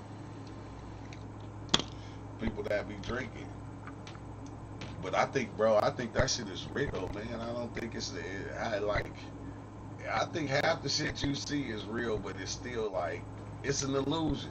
Like, when I say illusion, I don't mean like illusion as in being fake. I think it's all part of like the same one thing. Like, it's real because you make it real, but it's not real. But if you make it real, it's gonna be real to you, and like, what's wrong with that? Like, you can make anything real to you. You see, come on now, we see people, there's people locked up for doing some of the dumbest shit. You feel me? For making stuff real to them, stuff that wasn't real, but it was real to them. So like, this is like the place, Imagination Land. Let's see, what is the most profound message that the DMT world has told you? Oh, that death don't exist. That death don't exist. That's probably the wildest shit. That's probably the wildest shit to me. That death, like, it's not no thing. It's not, it doesn't exist. You know, it showed me hella shit, bro. Like, man, I could be talking about that shit for days. It showed me hella shit. It showed, you know, that's the part where I'm scared of the everything, like, because it showed me that everything was like this one thing, like how Phil be saying, swimming in the ocean of consciousness. Everything was this one thing, and it showed me so many different times in so many different ways. But it's like, I think that shit is something playing games on us, bro. I'm not gonna lie. I think it's something. And oh my God. See, but that's the thing. Every time I say that, I say it's something playing games on us, and it's like, who can play the best games on you when you think about it, right? Yourself. Nobody can play a game on you like yourself. Nobody can get over on you like you can. Nobody can play you and play you out of shit, and you feel me? Block shit, get you in some shit, get you out of shit, you feel me? Like you. So it's like, if you is the story, oh my God, bro, it always takes me back to that, though. Well, you know, death doesn't exist, you know, this is shit, it's an illusion. Yeah. Yeah, because, yeah, swimming in the ocean of consciousness. You know it's an illusion because, like, when you think about it, bro, think about your thoughts, bro. Because we'll say, like, we was talking about it one time before. What's up with it, King? We was talking about it one time before, and we was talking about thoughts. And we were saying how, okay, oh, you'll have a whole day where you'll do a gang of stuff, right? And then in between that, though, you'll have all kind of other little shit that you did. Drank some water, you know, wipe the calendar off, wash the dishes, and all that stuff you won't even remember you did. Do that make that shit important? Is it important? If you forget it that fast, if you do something and you forget it that fast, it's like the shit didn't even happen. It's like it didn't even happen. Because the only thing, look, ain't, like, really in life, bro, I hate to say this, ain't shit important in life. It's only important because you decided to be important. You said it was important. It was important to you. And you probably can take a couple of other people and it'll be important to them. But everybody, it's not going to be important to everybody. Like, everybody that play football, basketball ain't shit to them. Like, nigga, I play football. I get paid millions to play. I don't even know fuck basketball. You feel me? I don't even watch the basketball games. I only watch the football games. So I know who the fuck we about to play next. You feel me? We make what we want important. But then some of the same stories that line up, we hold on to those stories. And if you notice, we hold on to so many different stories, bro, because we hold on to the best stories, the stories that are about us, the stories that we live in. Like when we was talking, like when I was talking about, we was talking about Noah's Ark. And like I was tripping off that shit like, wait, hold on, bro. The story of Noah's Ark, that ain't fucking nobody but you. Like, you the one fucking trying to put your family in the ark and shit and have them in their own house and move them away from everybody, and you feel me, and get them away from the world and try to teach them better shit than what the world is teaching. You got your kids on this fucking ark floating and shit in your house, and you trying to teach them and show them better than what you think the world knows. And it's like, what the fuck? Like, all the best stories be like just the stories telling the story about us, about how we've been, and you know what's good for us. The deep well, I just say. See, losing if you let this fade. Great quote. Oh yeah. But I said that's why I be feeling like all the best stories is about us, bro. And you know, all we do is try to escape the story. We want to escape the story because I think we done played the story out and played it so many which ways. Like, we get to that point to where we like, what the fuck, man? I don't want to play this story no more. Like, shit. You know, you like,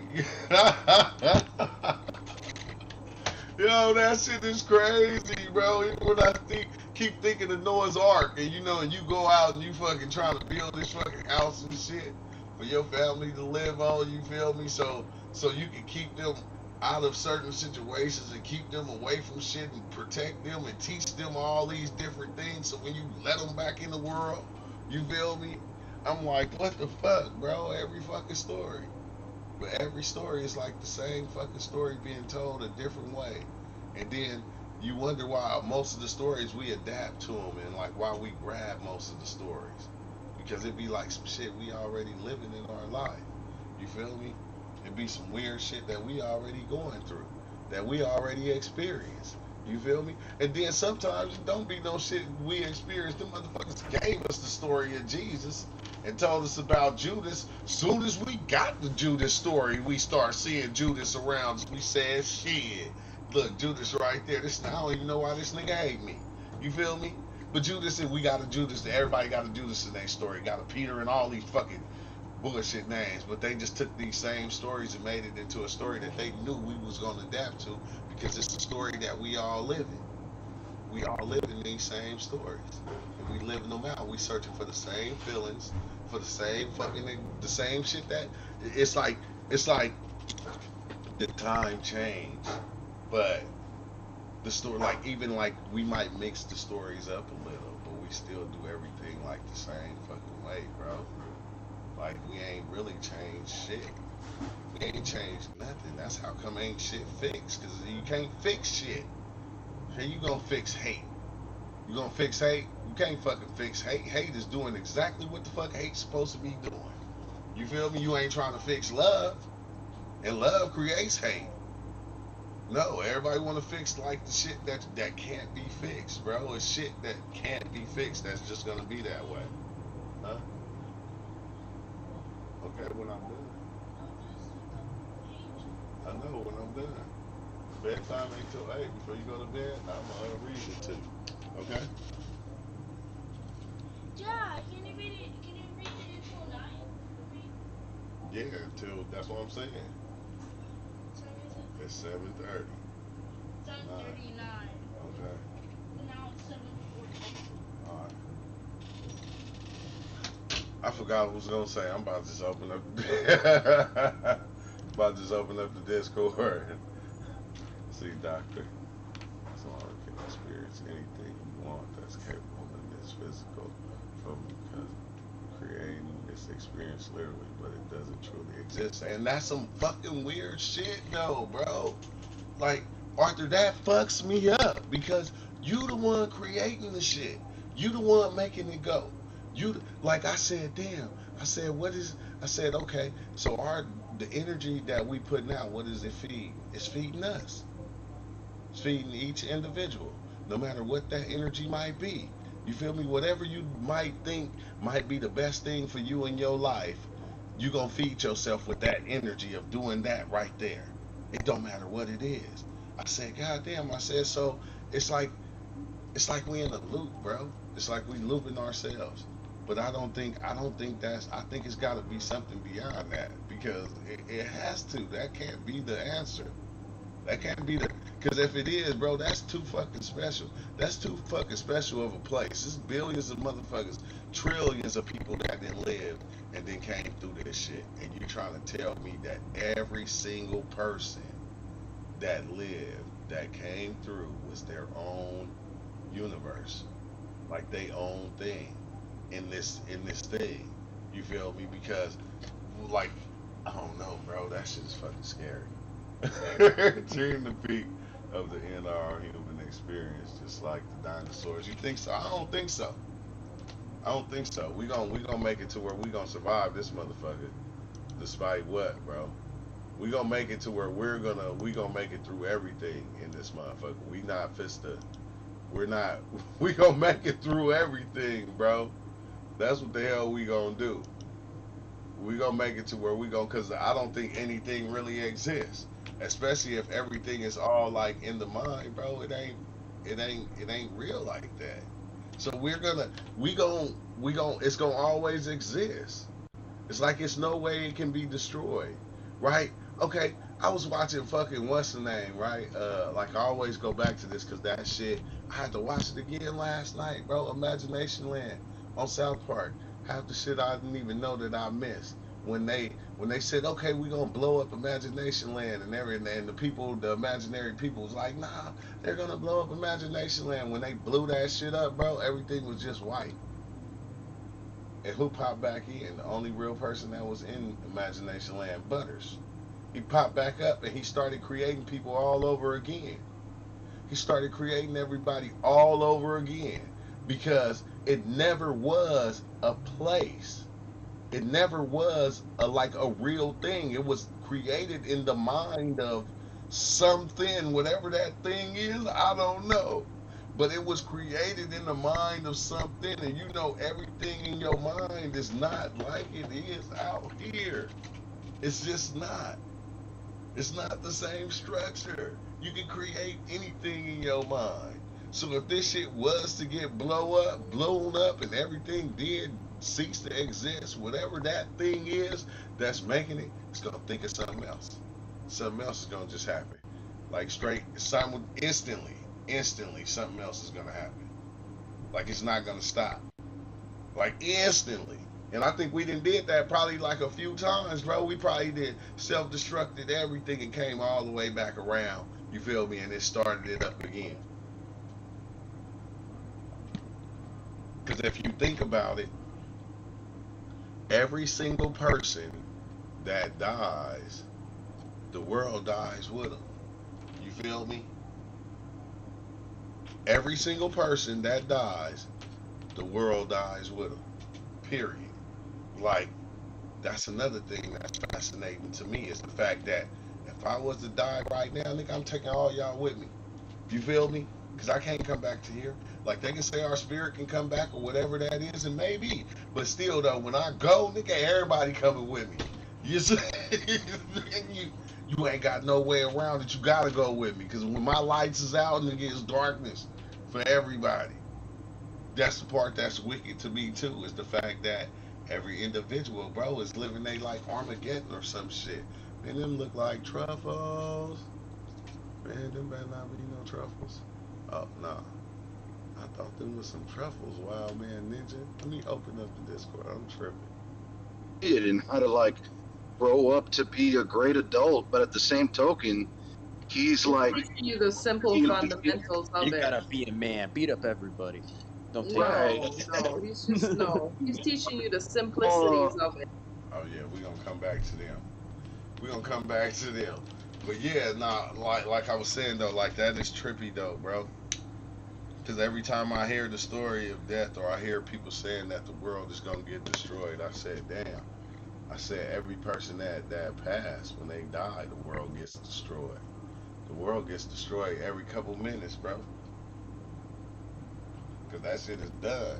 As soon as you go, bro, that shit is done for everybody. You feel me? Like, they ain't gonna see you here no more, but shit, you ain't gonna see them no more neither. Shit, that shit is over. They can cut everybody lights out. If you didn't portal your way out, you want to be in space. Begin with, would that even exist? But if you didn't portal your way out, the womb to be in the space that has a lottery to begin with, would that even exist? I don't get it, man.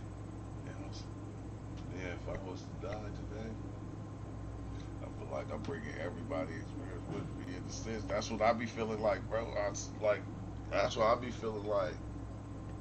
Because everybody has their own, like, little design thing of the world, and the way that this thing is made, it's like it's not even a world, bro. Like I picture it sometimes like this computer.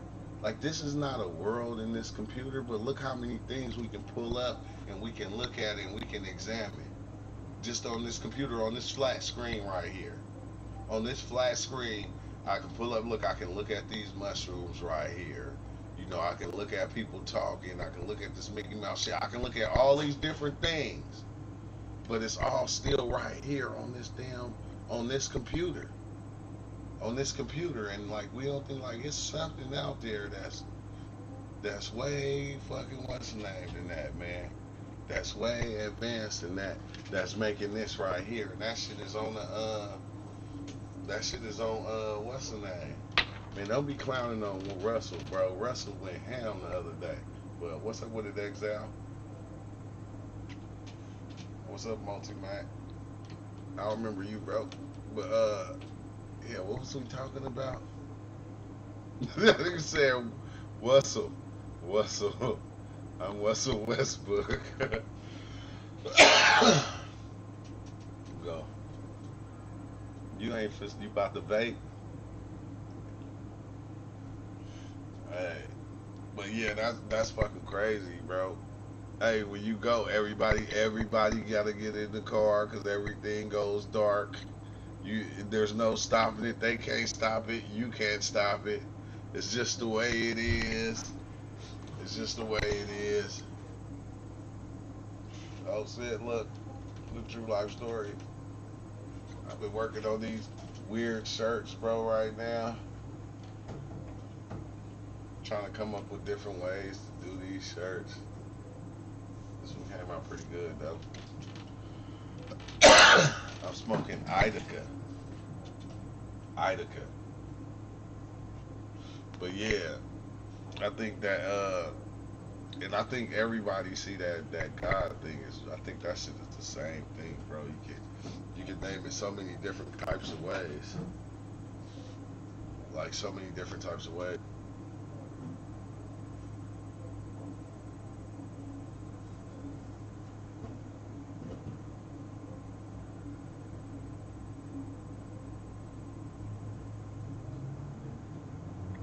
My bad. I'm fighting this cold. Then every time I come, I open my door to let, cause I open that door, all the cold air come in. I open this door, they keep coming and closing it. Like you too loud. What's up with it, Navi?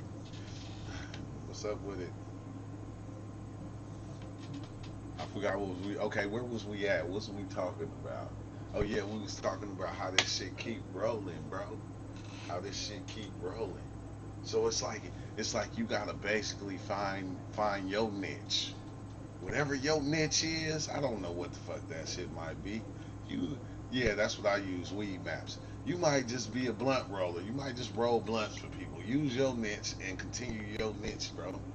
See, cause this shit it's gonna keep turning. That shit does not stop. It don't wait. It's not gonna halt for nobody. I don't care who the fuck you is. When Michael Jackson died, the world kept spinning. When Tupac died, the world kept spinning. Motherfuckers didn't take no days off work or nothing. You feel me? It's gonna just keep going despite who goes. And it's weird because it's even like when you go back and you look at a lot of people like nah, it wasn't Nikola. Damn, yeah, Nikola Tesla had a fucked up life. Madame Blavatsky, a couple of these other people. You feel me? I don't know, bro. I don't know. It's just kind of weird, bro.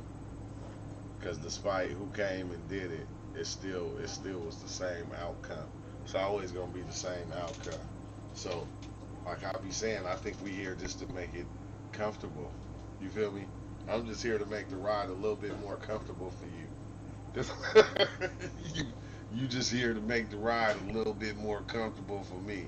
Like where we going? I don't fucking know. You feel me? Wherever you decide to turn at.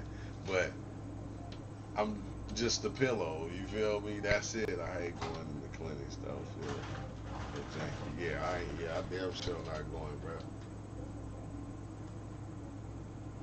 I'm not going to now clinic.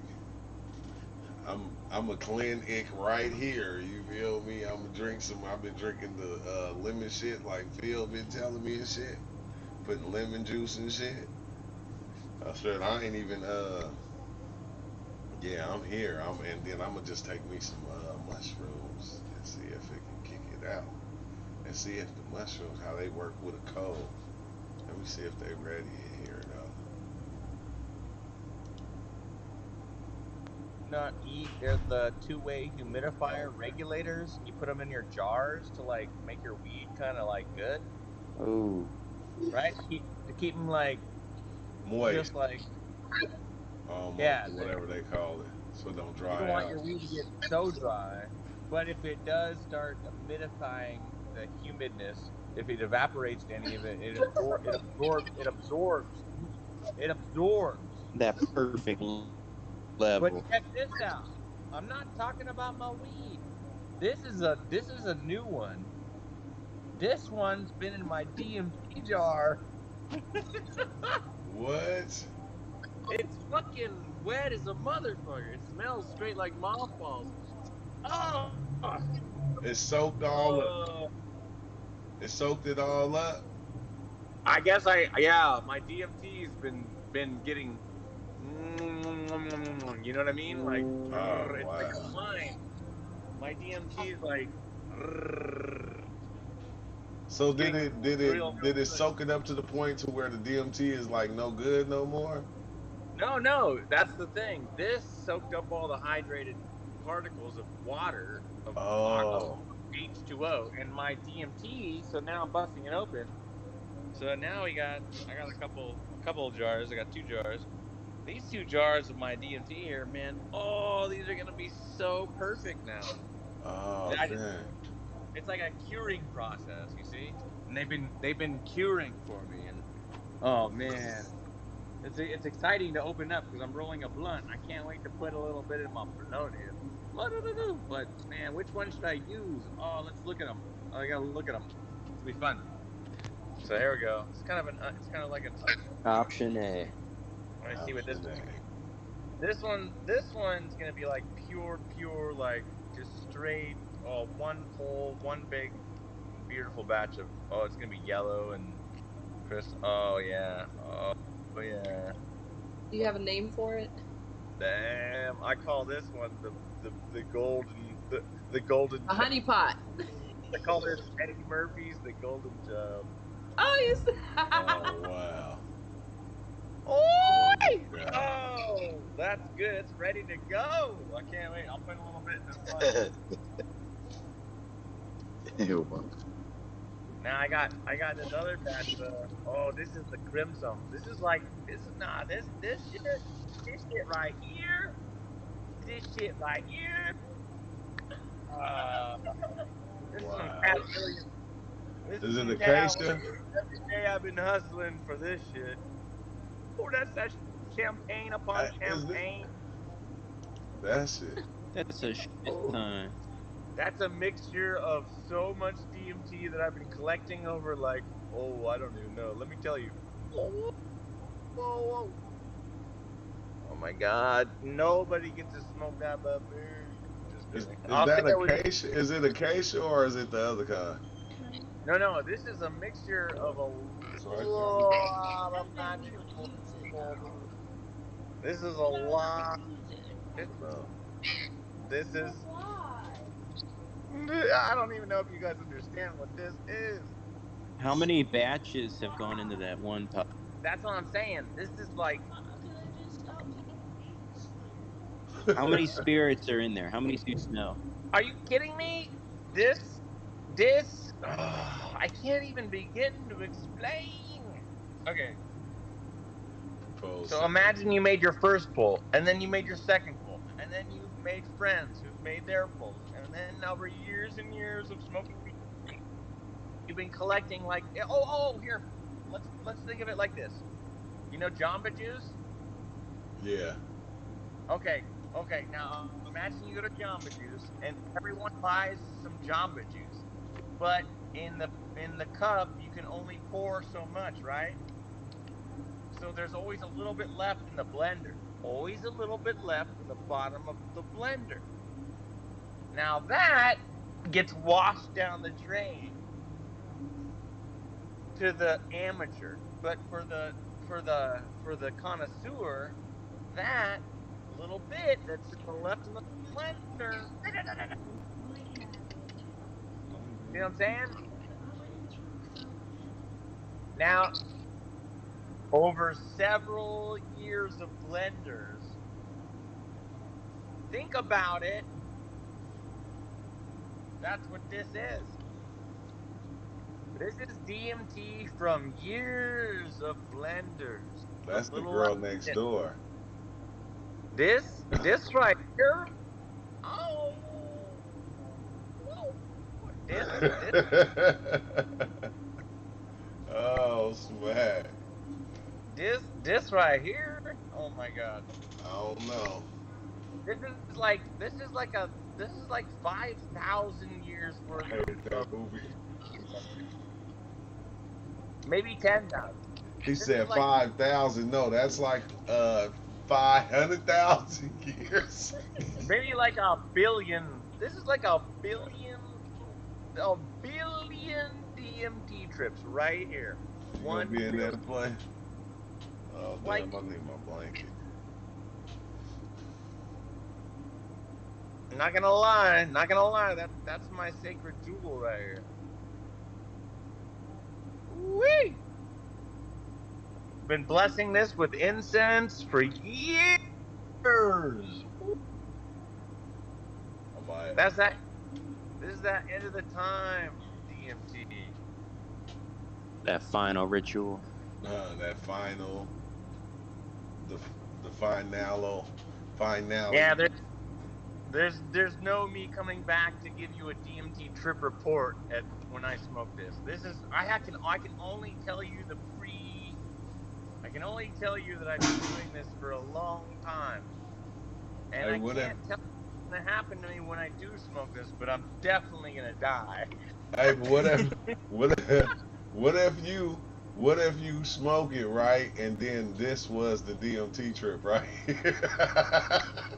This right here, right now, is the trip. That's only one little. No, that's only one little That's only one little tiny memory. Very tiny memory. Yeah, I see it, man. Right. But while we're here, I remember the only time I ever got to brag about this. The only time I ever got to. This right here. I get to smoke that when I die. That's gonna be your life review, right there. That's my final episode. I'm leaving. You're gonna smoke that. We'll get the trip report from your son after that one. This is like you're gonna have to, there's gonna be like 400 years later. You're gonna have to dig up my grave, and I'll be clutching this, and then the future generations will take this out of my hands. The future grave robbers, and they'll take this and they'll be like, damn, and they'll smoke this and they'll whatever. This is going in a time capsule with me. That's all I'm saying. I'm taking this to the grave. And future people that dig me up and smoke this when they finally rob this from my grave. And when they DNA and they watch this episode, they go, "What the fuck?" And I'm gonna go, "Cheers." It'll be on National Geographic. This shit right here.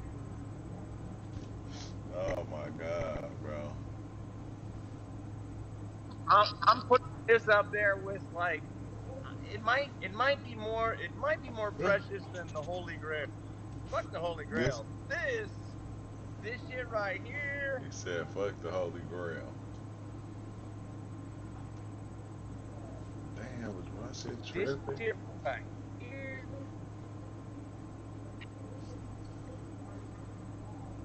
This shit right here. Putting it in the time capsule. You're gonna dig up your body and be like, the world's littest man lived 400 years. No, think about it. Do you remember? Think about it. Do you know about that one mummy that they found in? Remember the Great Silk Road along like the Asian continent, plus towards the east, towards like Iraq. There's like a long journey that a lot of ancient people would walk called the Great Silk Road. Yeah. And traders and gypsies and robbers and vagabonds would travel and live on this road. And imagine the things that came through. And there is a mummy that was recovered. And there's a story, there's an actual article. If you look it up, Google it. There's a mummy that was found in like southeastern Asia, and he's a white person. He's had Caucasian, blue eyes, and his bag. He had a fanny pack. He was carrying a fanny pack, and inside was all sorts of weed, bro. Ancient weed, Damn. like 5,000-year-old weed. No shit. I'll post it in the general. I ain't fucking fooling anyone. It's the real shit. That's not the one where they found the DMT in his pouch too? No, that's another mummy. That one, the fox noses that were stitched together, that were sewed together, like several fox skins that were like the noses of the fox, all stitched together in this sacred little sack that they made. Some cave dude like stitched, some shaman motherfucker like one of us, just like stitched together a bunch of skins of a fox, and then they used this pouch like with as his DMT snuff. Like he grounded up a bunch of cannabis and all these acacia plants, and he made this little snuff with tobacco and these ancient herbs, and it was in this powder, and it was in this fucking, and he died, and they found his mummy, and they found this little fox nose fucking stitched little satchel, like a fucking fanny pack that me and you or anyone would carry around with your piece, and you would be smoking. Yeah. They found this guy, and they found his fanny pack, ancient, made of fox noses, and it's full of fucking tobacco, ayahuasca like snuff. That's dope. You'd use one of these right here, a rape, a hape. I got one here, a tepe. See this? You blow that up your nose. I got another one over here. Look. Is that shit good? My buddy said it did nothing and just fucked his nose up. No! Your buddy doesn't know how to handle his tobacco. That shit, if you like smoking blunts, you'll love the hape. And I got these self-administered ones, and I just did a shit ton of it at the Cambo ceremony. Trust me, they load the hape right here, and you put it in your nose, and then you blow that shit right up your nose. Oh. See that? Yeah. I blow right here, and then the hape, the mixture, goes right up your fucking nose, and it sits right up there, gets right up in there, and immediately you start getting like it's like chewing tobacco, but plus like I don't know, maybe not plus, maybe like negative. There's no toxins in there. It's not like the shit that they make. This is pure mapacho tobacco, plus like herbs and shit. So this the hape, the rape, when they shove that up your nose, when you blow it up yourself or someone shoves it up your nose, and immediately you get the whole tobacco rush. It's like you smoked a cigarette, like, but not a cigarette where you're feeling kind of weird. It's like the pure. It's like when you smoke weed, but okay.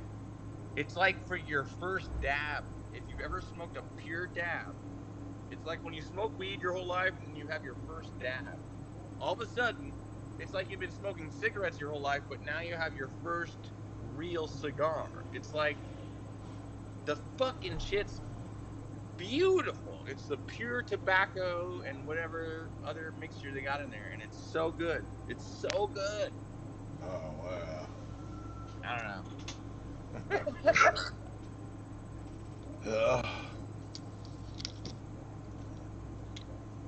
Got that from the Hopi Indian tribe. It goes way back, man. I mean, ayahuasca was invented because a shaman was ingesting tobacco, and the tobacco is called mapacho tobacco. The mapacho tobacco guided him towards the vines. So, interestingly enough, like when you do enough research, like I have, you'll find this story.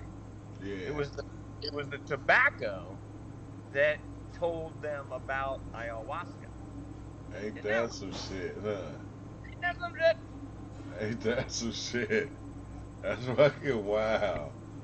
That's why I roll blunts. Out of pure respect, I roll blunts all day. Oh yeah, me too.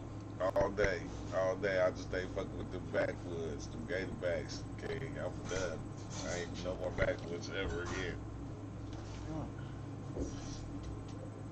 I still got it. My nose is still pink right here. It's still almost passed out on the backwood.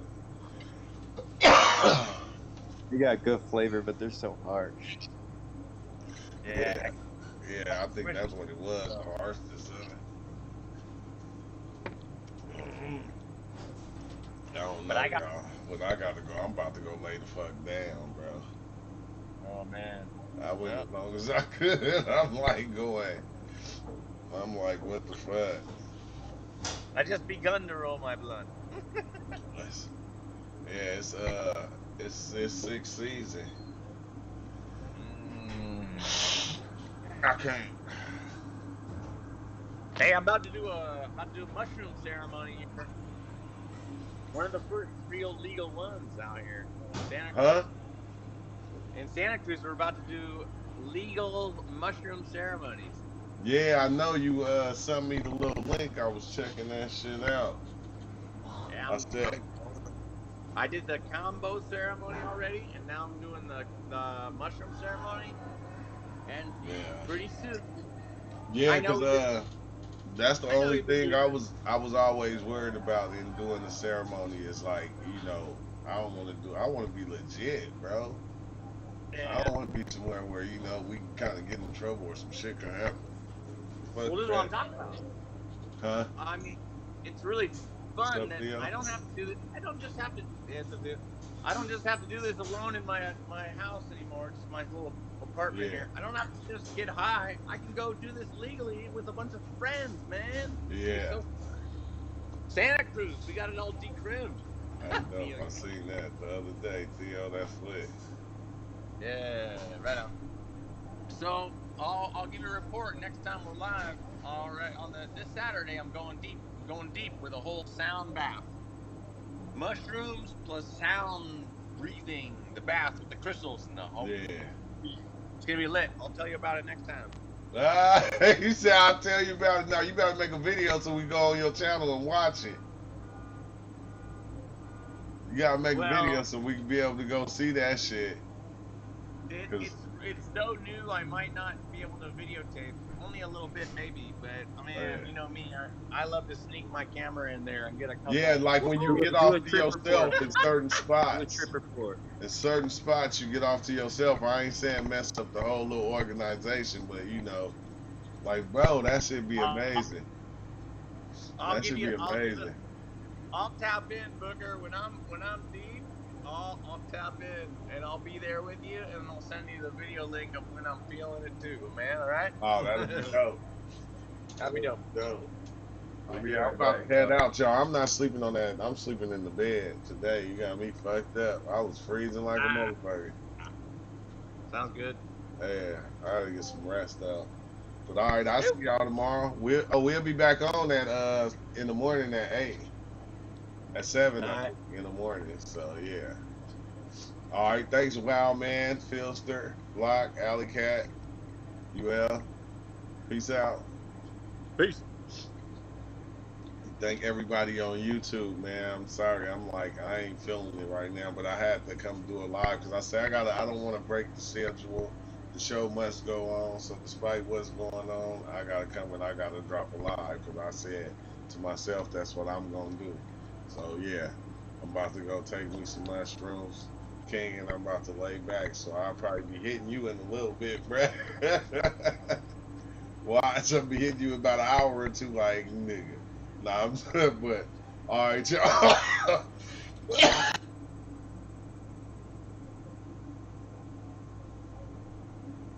You gotta start trading time for money. You gotta start learning how to make your money work for you. You gotta learn how to give value to people. I didn't learn that message, the value part, I didn't learn that. I started my business.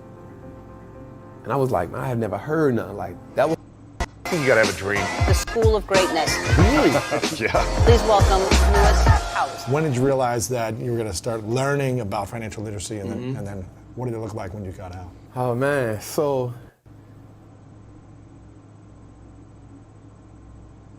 born and raised in New Orleans, first and foremost, and New Orleans has always been a city that I feel is full of culture, right? And on the front side, people know it for food and music, you know, the good times.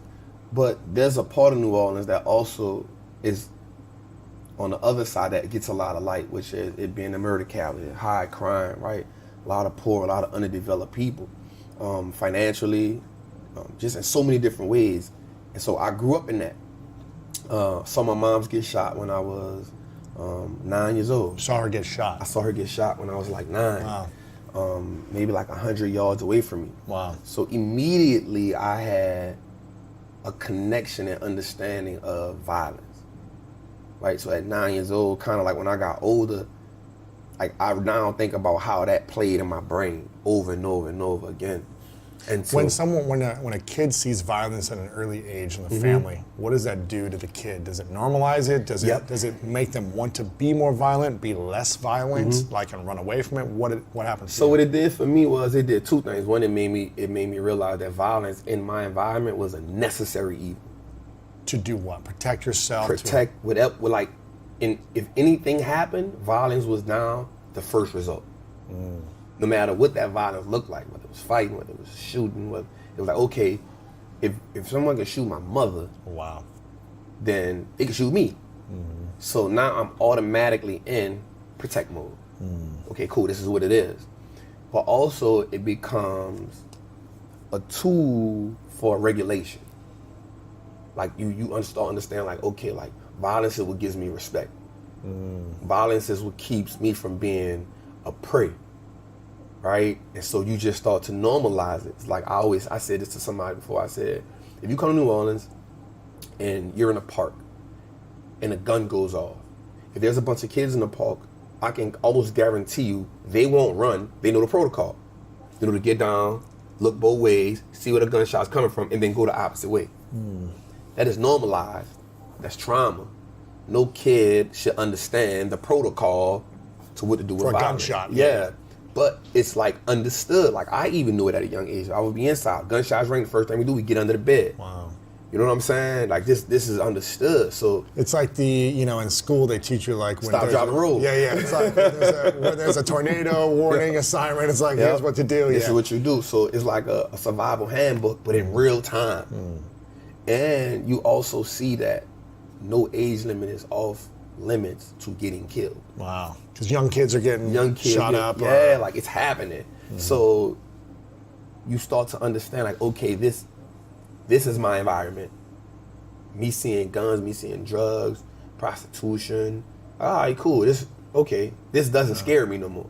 I get it. All right, cool. So now I have to now walk around and understand how that feels. I have to walk around knowing if I don't do the right things, that could be me at a young age, right? So you have to educate yourself on violence and protecting yourself and being aware of what to do and how to get out of situations and how to defend yourself. Conflict resolution, like all of those things are apparent at a young age. Even when it comes down to even just like bare fist fights, like you understand that if I don't handle this situation right here, right now, then it's certain things in this neighborhood I will not be able to do. You know what I'm saying? Like I will not be able to go to this store if I let take him or whoever they are, take this $1 from me, 50 cents from me. Why won't you be able to go to the store? Because now every time they see you, they take more. They're just gonna take more. Yeah, unless you defend yourself. And it's either gonna be, man, it ain't even worth my time going over there messing with him, man. Right. Let's go get something. Yeah, I don't got time to hear that. He gonna beat one of us up. Let me go over there. Yeah, right. So it's like the bully in school. It's like the bully keeps beating you up until you stand up to the bully. Yep. And then the thing about the bully is the bully never really wants a tough fight. Yeah. Why would I do something tough when I could go where it's easier, right? So you just start to understand those things. You like, you know what? And then you start hearing things in the street, like your people tell you stuff like, if let's say you go home, you my uncle, you send me to the store, and I come back and be like, oh man, such and such them took it from me. Well, don't come back in here until you either come back with what I gave you, or you come in here bloody. Right. Prove me. Right? Show me that somebody, and now we're going to go out there and take care of that. So now, like, those are the realities at a young age, and it doesn't say, okay, you're too young for this. Nah, it's whenever it happens, you got to be able, and so now you develop that mindset, that mentality from a little bitty to adulthood. And what happens is now you see it so much, it becomes you. I know how to handle this situation right here. Out the gate, boom, boom, boom. And then you now teach that trauma. Right? You replay it. You replay it. So 16, maybe like 14, I was homeless. So I lived with my grandmother. My grandmother passed away, and I was homeless, like literally homeless, because it wasn't that my family didn't want nothing to do with me, but everybody has the issues. Nobody wants to take on another burden. You know what I'm saying? No matter what it is. So I dealt with that for a minute, just being homeless, and then I moved with my aunt who was on drugs, and I started hustling out her house, you know, for survival purposes. You know what I'm saying? Just being able to survive, just understanding, like, I learned this from my mom, so this is how I'm gonna eat, right? So school becomes second nature, survival becomes present. You know, this is what has to happen. So at 16, I go to prison for attempt murder. I got robbed out of some drugs and some guns, some money. And in the streets, it goes back to that same mentality where if I let you get away with this, then I can't hustle no more. Then you're gonna do this again to me over and over again. And not only are you gonna do it, but someone else, everybody else. I'm fair game. They'll hear that you gave in. I'm fair game. And then in the streets, there's this code of, there's a difference between robbing me and jacking me. What's the difference? So if I jack you, it's, yo, give me this. Right. What you gonna do about it? Right? Whether it's a gun or not, it's mine now. What you gonna do about it? Robbing you is if I have a mask on. I don't really know who you are. Right? So robbing you, you kind of can like, all right, I gotta find out. But jacking me, it's a bold statement. It's like whatever, and so that has to be met with some type of consequence. You know what I'm saying? And not always saying it's right, but in the jungle to survive. Exactly. Otherwise, you gotta move. You gotta move to another city. And this ain't what we doing. Yeah. And then nobody, and you don't have time to do all that. Like, that's where I'm at. Trying to get to the store. So I went to prison for shooting him, and I got 10 years for attempt murder on robbery. And that's kind of when, I'm not gonna say life changed. I'm like, all right, cool, I'm in prison. Like, because your mom was there for a number of years. My mom was in prison, yep. And you would visit her, so you kind of knew that this is an environment that I could potentially be in one day. Yeah, that's kind of understood already. Yeah. Like, you already understand that at some point on your journey, you're going to prison. Like, that's it. You're going to prison. You're going to, at some point, use a gun on several different occasions. Wow. Right? Like this understood already. And I know it'd be kind of hard for a lot of people to understand that, because if you've never been introduced to that, you'll never, like if you've never seen a lion hunt, then when he eat the gazelle, you're like, that's so ferocious, but you don't understand the rules of the jungle. You don't understand the rules of the safari, right? So it may seem grotesque, but in the safari, we know that's the ecosystem, right? So in the streets, that's just like part of the ecosystem. Like, all that's right, the environment. Yeah, it has to happen. What was that like when you knew that you were sentenced to 10 years at 16? Were you like, was it devastating? Is it kind of like, this is my badge of honor? Is it kind of like, man, I was only hoping for a year or two, not 10? So I remember my great aunt came to court for me because they wanted to give me 35 years. Jeez. Because the dude, he wasn't, again, it was an attempt murder, so he wasn't dead. And my aunt, she knew the judge. Wow. And she kind of like just told him my story. She's like, look, he just been going through a lot. His mom's in prison. My sister passed away, which was my grandmother's sister. He just been out here. He's a better kid than that.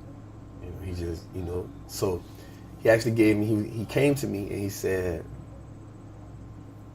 you have no other option than to take these 10 years.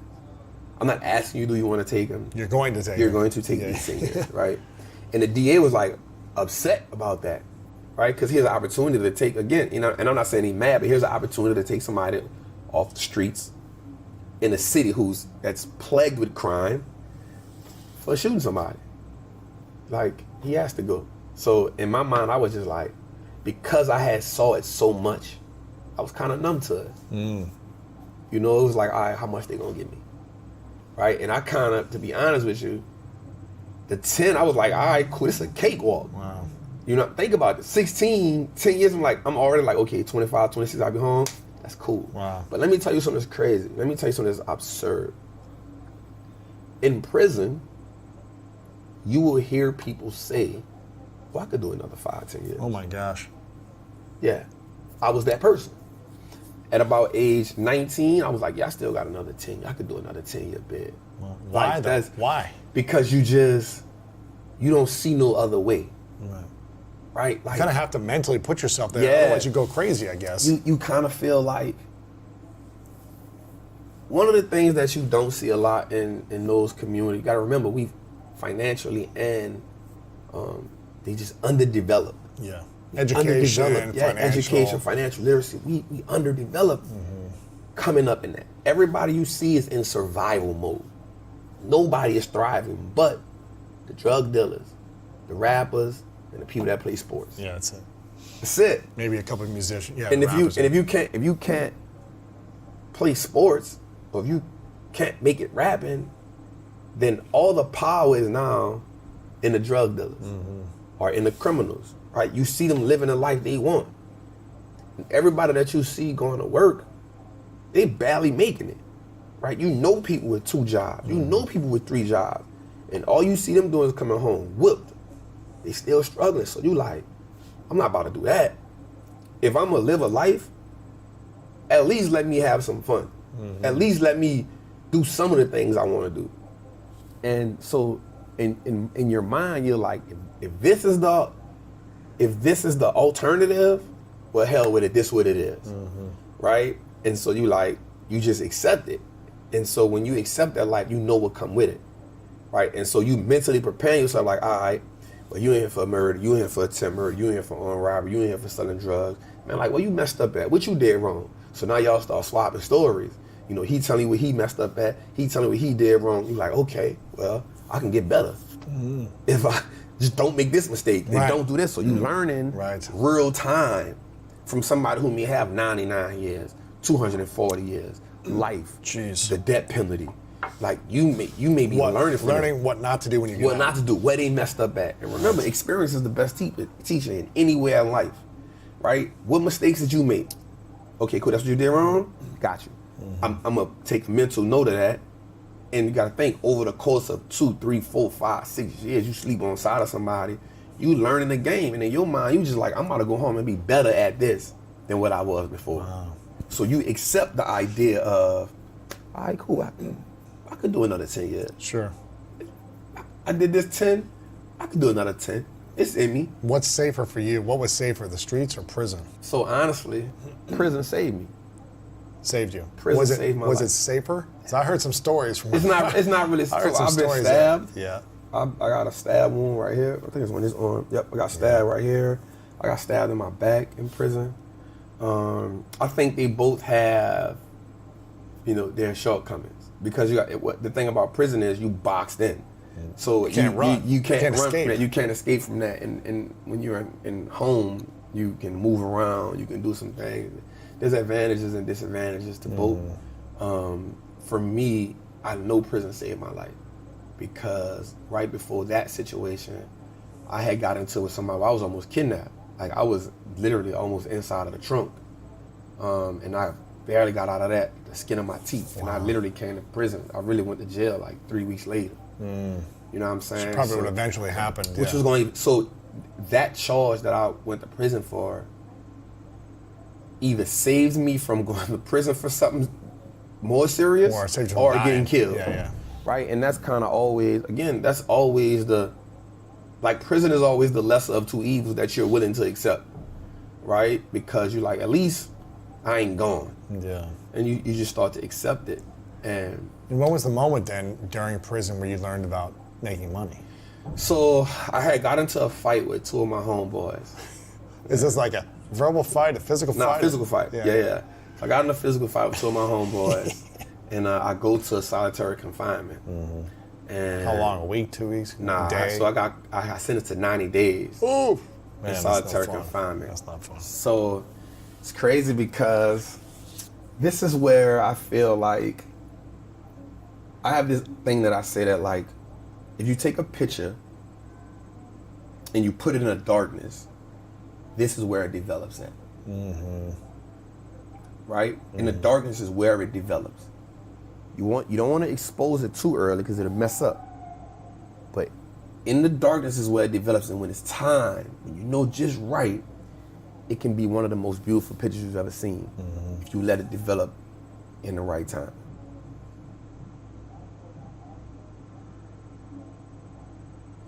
Prison was my development stage. So I get in a cell with this white guy. I'm in a 4-man cell, and it's just me and him. Bunk bed. Yep, 2 on each side. A little 2-foot walkway, one little bathroom. Yeah, I've been in this small. Yeah. For 45 days, me and him were just in the cell. No one else came in the cell, which is... This is for solitary confinement? Yeah. So shared confinement. Yep. So it's 13 cells on each side, 4 people in each cell. An hour a day out? Hour and a day out. Now, so we didn't even get an hour. We got 45 minutes. Yeah. Take a shower together, come back in the cell. Man. And for those 45 days, we did a lot of talking. Oh, man. My first day in the cell, though, like, I wanted to beat him up. Because I come into the cell, and the first thing he told me was, man, y'all playing the wrong game. I looked at him, I just had a fight with 2 of my homies. My blood still high. Don't tell me what to do. I'm like, what? Like, what are you talking about? And he was like, nah, like, I don't mean no disrespect. And it's something about his tone that made me just like listen to him. I don't know what it was. I can't even describe it. How old are you at this point? I'm 17. Oh, wow. 1 year in. I'm still a hothead. Yeah, I'm still a hothead. Egomaniac. Yeah. What you talking about? Yeah. So he was like, I think for him, that was the first time he had seen that many black men in one spot. Because he had this look of like confusion. Like he was confused. And he was like, man, y'all playing the wrong game, bro. And I was like, well, if you playing the right game, why are you in here with me? Right. Like, Why are you in here? What you talking about? And he was like, what are you in here for? And so one of the things about in prison, like you don't just tell people what you're in prison for unless you're in there for something serious, because then you wear. Yeah. So I'm like, I'm in here for a temporary robbery. This is my badge You know of what I'm honor. saying? Yeah, like I'm in, like, don't play with me. I'm like, so what you in here for? So he was in there for embezzlement. He embezzled $2.8 million. He kept $2 million. He paid $800,000 restitution. And I was like, man, you lying. And so one thing about prison is you can always show somebody your paperwork of what you in there for. And so when I saw it in black and white, it was a different level of respect for me. Because I never saw $2 million on a piece of paper before. And so he said, this is why I'm telling you playing the wrong game. He was like, how much time you got? I was like, I got 10 years. He was like, have you ever seen $1 million before? He was like, you'll never see it playing that game. Playing what game? The streets. The drug. It's the game. He's like, you'll never see it playing that game. And I kind of just like took that in for a second, because up until that point in my life, I never met a successful drug dealer. Right. You mean maybe there for a year or two, but you always get caught. You get shot. You get something. You get still robbed. Everything. Yeah. So I was just like, that was like one of those moments that like humbled me. So he said, listen, you got to do these 3 things. You got to start trading time for money. You got to start learning how to make your money work for you. You got to learn how to give value to people. I didn't learn that message. The value part, I didn't learn that until I started my business. And I was like, man, I had never heard nothing like that. Was like scripture to me hearing that, right? What was 3 again? It was, you got to learn how to make your money work for you. Stop trading time for money and give value to people. Yeah. And so he kind of just, I'm not even gonna lie, like the way he said it with so much conviction, it kind of like mesmerized me. Like it caught me off guard because I had never heard nothing like that before. And so he just started explaining to me about how wealthy people use money and how the streets is a game that we can never win. We were only pawns in the game. The house always wins. Yeah. And I was just like, damn. So he just started me realizing that. And so I think in that moment, I just started looking at everybody from my mama. I was like, damn, I don't know nobody that won. Everybody had moments, but nobody really won. Yeah. And so maybe before he left, he told me, you need to learn how to do these 3 things. You need to learn how to, wealthy people invest in stocks, they invest in start a business, and then they invest in real estate. And because he said stocks first, in my mind, I wanted to do whatever he was doing. Yeah. And so had he would have said real estate first, I would probably be the real estate trapper. But because he started with that, it stuck with me. So when he went upstate, he went to the federal prison. How long was he in for? So he did 18 months. Right. He was in federal. And that was another thing that caught me off guard. I was like, $2.8 million. I'm thinking you about to tell me you had 30 years, 40 years. He had 18 months.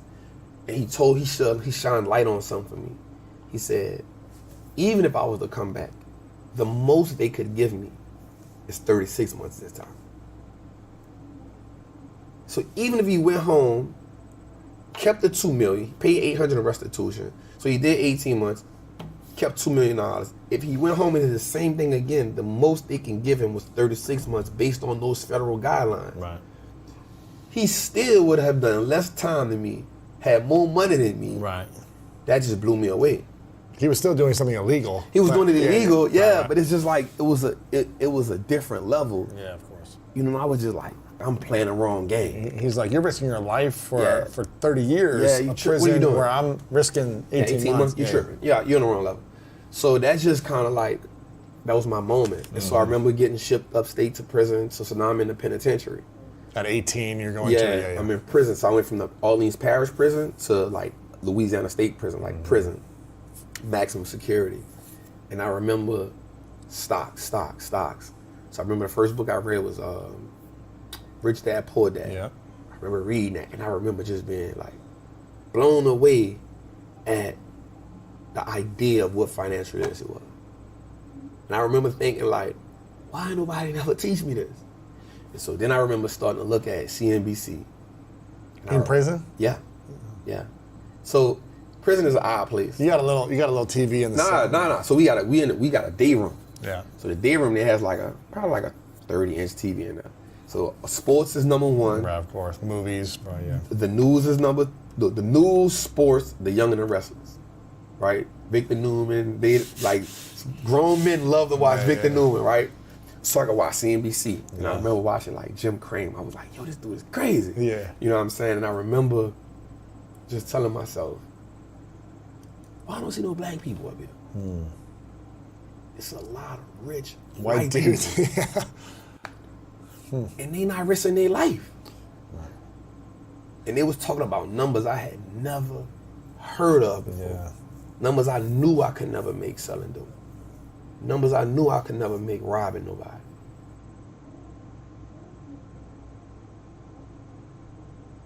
Like, yeah, I'm playing the wrong game. So I remember reading Rich Dad, Poor Dad. And then I remember reading about a guy named Reginald Lewis. And I was like, okay. Because his book was Why the White Guys Have All the Fun. He built $1 billion empire off private equity. And I was like, oh, I could play this game. And so I would watch CNBC and I couldn't get it because I couldn't understand it. They were speaking in a language that was just, I was like, I ain't never heard that before. And I never forget, they was talking about tariffs and what they are. And tariffs were simply taxes that people pay, for, other countries pay for coming, hustle in the United States. And in my mind, I said, well, that's the equivalent to paying draft. So a draft is like, let's say you live in one hood, I live in one hood, you want to come hustle over here. I said, Lewis, you got to pay me some money to come over here. That's a tariff. I'll leave you alone as long as you pay me. As long as you pay me. I was like, oh, this reminds me of the streets. And then a friend of mine named Chris Kellogg, he used to get the USA Today. And so when I was in prison, I used to run numbers. I was a bookie. And I remember him telling me, you always get the sports section. Why you never get the business section? You always looking at CNBC. I was like, man, nobody ain't looking at the business section. He said, well, you looking at stocks. This is the part you need to be looking at. I was like, yeah. So I remember I started reading that from him. So every time he would get the USA Today, I would pay him to give me just the business section. And I would just read it. And then it just started clicking to me. It reminded me literally of the streets. Like, in order for a company to be great on the stock market, they have to have a good product. In order for a business to be, in order for me a good hustler, I got to have a good product. In order for the company to have they got to have great revenues, they got to have a great profit. In the streets, if I can be a great hustler, I have to know how to turn my revenues into profit. I got to have more than re-up money. It has to be money that I can re-up with and then go get some more and pay my bills. Yeah. You have to learn that. on the stock market, if a company has a good moat, a competitive advantage, they can beat off their defenders. Well, if I'm a hustler, if I got a good product, if I got a good price, I got good packaging, if I'm always out there, if I'm always available, I got a moat. You're like 7-Eleven, baby. It's popping. You're always open. I'm open. You know what I'm saying? And so I was like, yo, this reminds me of the streets. It's no different. And so once I was able to make that connection, in my mind, I said, I could be the next Warren Buffett. Wow. Like, I could be the next Warren Buffett. So were you teaching yourself and reading books then for the most of those years, or did you have someone else in there teaching you? Was it all self-taught? Everything was self-taught in prison. Kind of like nobody was really on it. Like everybody was like on sports. Real estate was the thing. Like everybody in prison wants to come home and get into real estate. Really? Everybody wants, and that was one of the things that Robert Kiyosaki talks about. Real estate, real estate, real estate, real estate, real estate. So, you know, that's kind of like the thing. Like I'm gonna come home, I'm getting into real estate. And in prison, I learned about real estate investment trust, which is REITs. I was like, so I can own the real estate without even, you know what I'm saying, managing the property and none of that. Oh, this is love. So everything was me just learning. So studying Monesh Pabrai, studying Warren Buffett, studying Bill Ackman, studying just so many different people, Peter Lynch, just studying them, understanding them, Joel Greenblatt, just studying them, listening to them, like getting my people, man, send me some books, getting somebody I know, like, yo, man, tell your people, send me these books, I'm gonna pay you for it from the commissary. And so I would just read. I ain't had nothing else to do. I would go to work, come back to my dorm, read. And just read, and then I would get consumed in it because immediately I saw that there were two different Americas. There was the America that I knew, and everybody around me had the same problem. There was a particular thread that ran through every hood across America. Every hood that I went to was always the same. And then we always look at another part of America and we be like, yo, how do they get that? And I was like, the reason why in my mind was because they have access to a different type of information. So is it information or is it an environment? So it's a combination of both, right? So people like to talk about racism a lot. And while it does exist, I think classism is a completely different animal. It's what does a big that mean? Animal. So classism is there's a group of people, no matter your color, that has a different information, pedigree, status, and access that other people don't have. Doesn't matter what race or religion or where you're from. Doesn't matter. So how do people get into that class, even if they don't fit the majority of the class, look like the majority, or come from the majority of that class? So, where it could look like racism. Yes. So, and that's the thing. Like, even though racism exists, but it exists on a bigger picture at a smaller scale. So, this is my introduction to it. Is understanding that classism says this is how our family is set up. Look, I'm gonna use you for example. Your father says, listen, you need to learn how to invest. You need to learn how to start a business, but also I want you to meet so-and-so's son. I want you to meet so-and-so's brother. I want you to meet so-and-so's daughter. I want you to go to this school. I want you to go to this party with me. And so information gets passed down. Life insurance gets passed down. Wills, trusts get passed down. Those type of things help you get access to rooms that me or these people over here will never see. I want to be in the room where that is. You feel me? And so I was like, that's it. Yeah. That's it. The information is what changes everything. Right. And so I had this saying, education and information changes the conversation.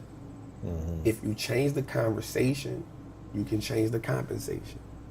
If you can change the compensation, you can change the realization. You feel what I'm saying? Absolutely, yeah. It's because if I can get access to information. Just something simple as investing. When I started teaching my homies about investing, I was like, yo, in order to be wealthy, you gotta own something. You cannot create wealth if you don't own nothing. If you don't own nothing, you're just a consumer. And if you don't own nothing and you're a consumer and you don't teach your kids how to own nothing, then now you've let them inherit it being a consumer. Yeah. They have the same education, information, and repetition that you created. They're going to repeat what they see. Yeah. And if nobody breaks it, nobody's a disruptor, right? No one becomes a disruptor. So now it's, well, I've never seen wealth, so I probably can't be wealthy. Let me just live my life like whatever. Let me live my life for me. Let me just keep buying things, right? Let me work hard every day, and the little time I do get some free cash, because I work so hard for it, I need some type of self-gratification. I need some type of reprieve from this. I don't care if I can't afford it. Sacrifice, what am I sacrifice for? It's hard paying these bills. No, I'm not about to do that. And so now Christmas becomes the day where we go broke buying liabilities, right? We have more month left than money all the time, right? We are financially deprived because we have no relationship with money. Whereas this other class says it's the assets of the blood, of the oxygen to this, right? Let me teach you about taxes. Let me teach you the importance of life insurance. Let me teach you the importance of this, right? Let me teach you the importance of, you may not like this person. Check this out. You may not like this person, but just because you don't like them don't mean you can't do business with them, right? Because they have access to such and such that you don't. So, well, over here is, if you don't like them, kill them. You don't like them, let them know you don't like them. Let them know there's animosity right there. Because I wanted to, the way that the world is viewed is two completely different ways. You feel me? And so because of that, this set of people, until they get exposed to it, until this class of people gets exposure, everyone will repeat that cycle. Yeah. Whereas this class of people, if you do anything less than what we've done already, what is your problem? You know what I'm saying? Why won't you be great? Yeah. Right? And so once I understood that, I was like, I get it. Right. This is the game changer. So when you knew you had a year left in prison, did you have a game plan? Was there a mindset of okay, I've been studying for 8 years, 9 years, and here's my next 3 moves?